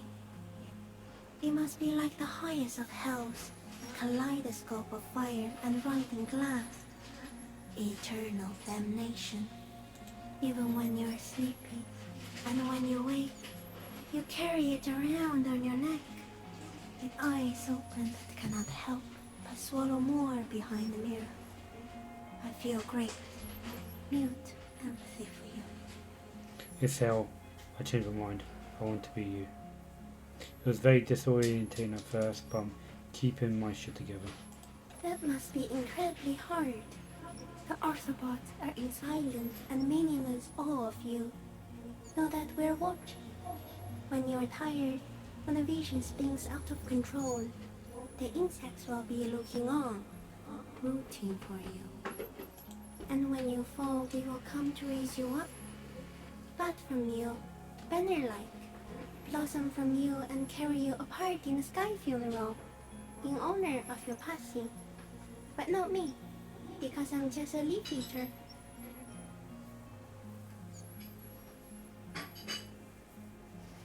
I'm a detective. Is this a dream? What's happening?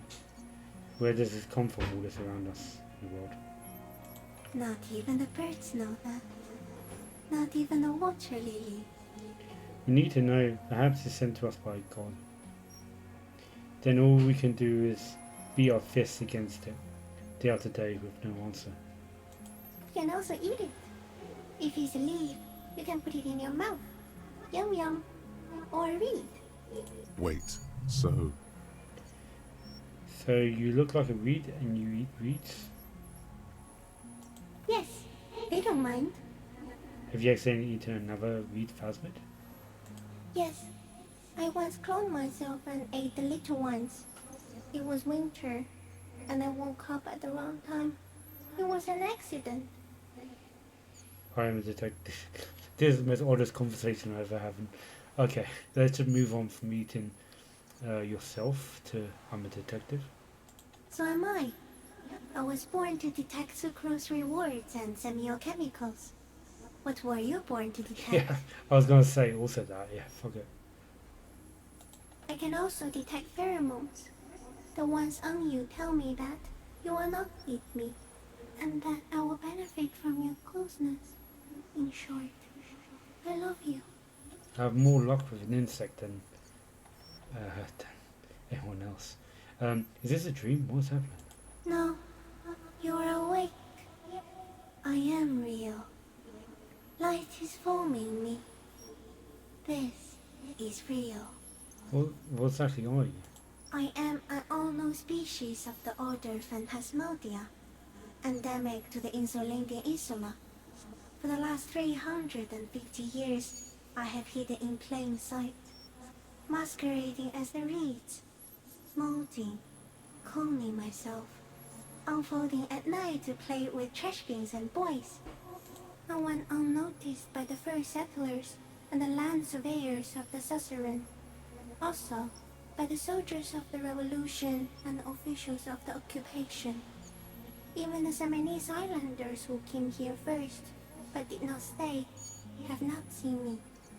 I have stayed hidden through 4 forms of government and 2 scientific revolutions, until I was accidentally discovered by a detective of the citizen militia in Revelshop, district of Martinez, March 51. That's insane. No, you are. The moral of our encounter is, I am a relatively medium life form, while it is you who are a total extreme Yep, madness. sounds about right. A volatile senior nerve system ominously new to the planet. The Pale too came with you. No one remembers it before you. The Nidarians do not. The radially symmetrics do not. There is an almost unanimous agreement between the birds and the plants that you are going to destroy us all. Wait, what is the pale? It is a nervous shadow cast into the world by you, eating away at reality. A great, unnatural territory. Its advent coincides with the arrival of the human mind. I don't have that kind of power. You're a violent and irrepressible miracle. The vacuum of cosmos and the stars burning in it are afraid of you. It's getting quite deep. Give me enough time, you will wipe us all out and replace us with nothing. Just by accident. Are you talking about me, or like as in myself, or the entire human race? Anyway, how? We suspect it would be something like the oxygen holocaust that wiped out anaerobic life 2.6 billion years ago, when organisms first started breathing. Only much worse. Instead of air, you exhale thoughts. There are no trees that eat thoughts. Worse how? Everything your eyes touch goes back there, behind the nose mirror. What if you blink? Are we still here? Please don't blink. What if he misplaces us all one day, or just forget?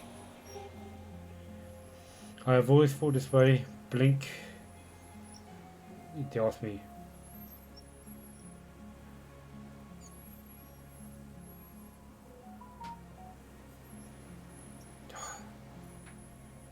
I've always thought this way, but I want to blink and undo 12 billion years of matter expansion.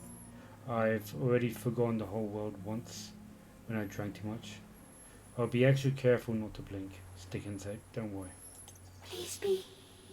Or one day, one of you will close your eyes and sign, and open them to see that none of this ever existed. Kim, am I having a violent epileptic seizure? It doesn't look like that, no. What does it look like? You're just staring at it. Then I think I'm having a vision about the final fate of mankind. Okay. Is it somehow related to the case? No, actually. But it's very important. Sort of. No, I told you what this is about, our fate. The case is meaningless compared to this. Laughed nervously. I've totally transcended the case. Sort of. I think we should take the picture, and then you should back away from the unstudied species. Where's taking the picture?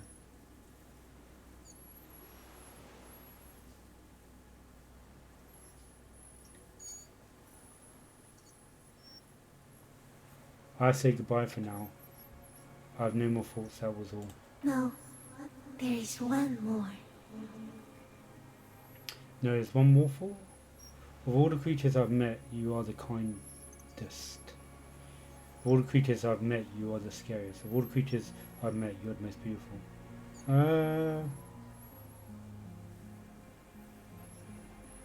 Kindest.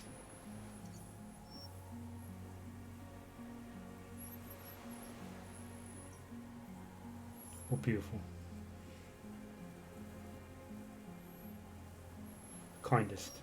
Thank you. I also have one more thing to say to you before you go. That woman. Turn from the ruin. Turn and go forward. For all mankind. I'll try. She was hell on earth. It doesn't take a 3-meter stick insect to tell you that. She was hell on earth. Okay, Kim, take the picture. Okay.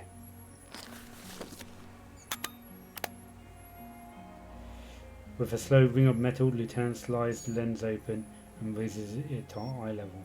There is no change in the insect's motion while it's being aimed by the camera. It remains fixated on you. In 3. If it moves, you jump back. I'll shoot. Here we go. 3, 2, 1. The shrill flash of the camera cuts the air like the blade of a sword. The phasmid freezes in its bright light. Head turned toward the lieutenant, hypnotized by the flash. It stands frozen before you. I got it. You hear the lieutenant whisper as the creature shape develops on the photo paper in the hand. A polychrome ghost of white streaks against the reeds in the sky, and you, as a shadow before it. Slowly reach out and touch the creature's whisker. Carefully pet its scythe-like forearms. Carefully pet. The limb before you is incredibly light, like eggshell. It's much lighter than a reed. You feel a soft push could tip the creature over. Its hollow exoskeleton collapsing. Warning! Run your hand up the slender limb higher. Pull your hand away. A sudden shiver passes the limb. Looks like the creature is awakening. Wave by wave from its stupor. Some sort of countdown process is happening. That's all you have time to think. We got it. Back off. Another shudder pulses through the creature's limbs.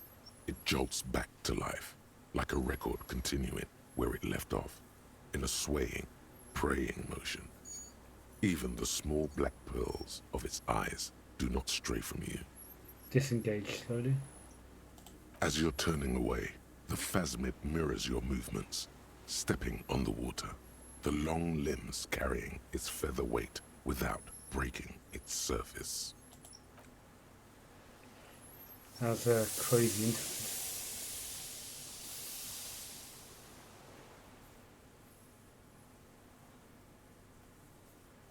Alright, back on to the murder. And just like that, it's gone, skating away across the sea's calm mirror like a skipping stone, leaving nothing but circles on the water. And something under it, in the place it stood, bobbing there, among the reeds, a collection of items. It's gone.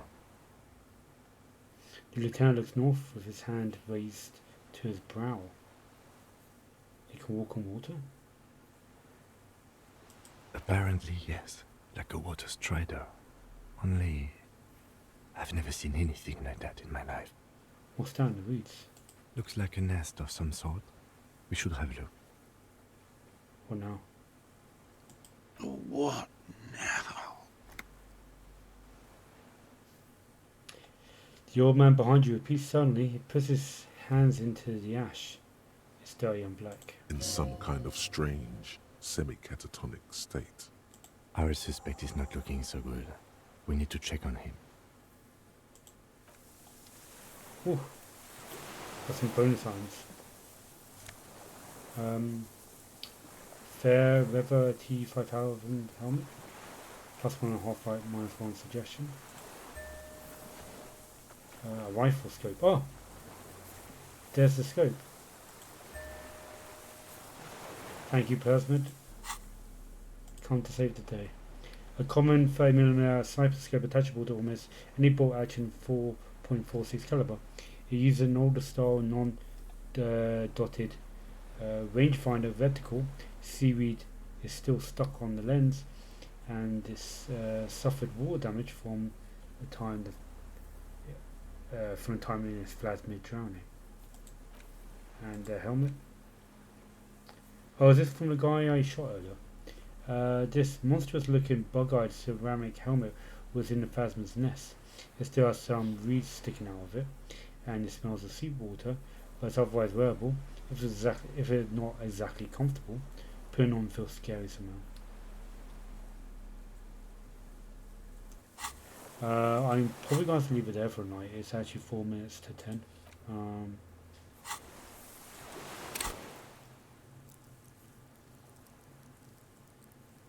Yeah. Yeah, I don't know how much longer this game's going to be. This very much could not be over. I might be finishing this guy off and then have to find the Everett brothers. I'm still getting a lot of money and still getting a lot of experience points, which makes me kind of suspect that it might not be over. Or maybe that's all automatic. So it could very well finish in 5 minutes, it could very well finish in 4 hours. It could be a whole another section of this. I have no idea. Anyway, I'm out of time for tonight. It's 3 minutes to 10, so I'm going to call it.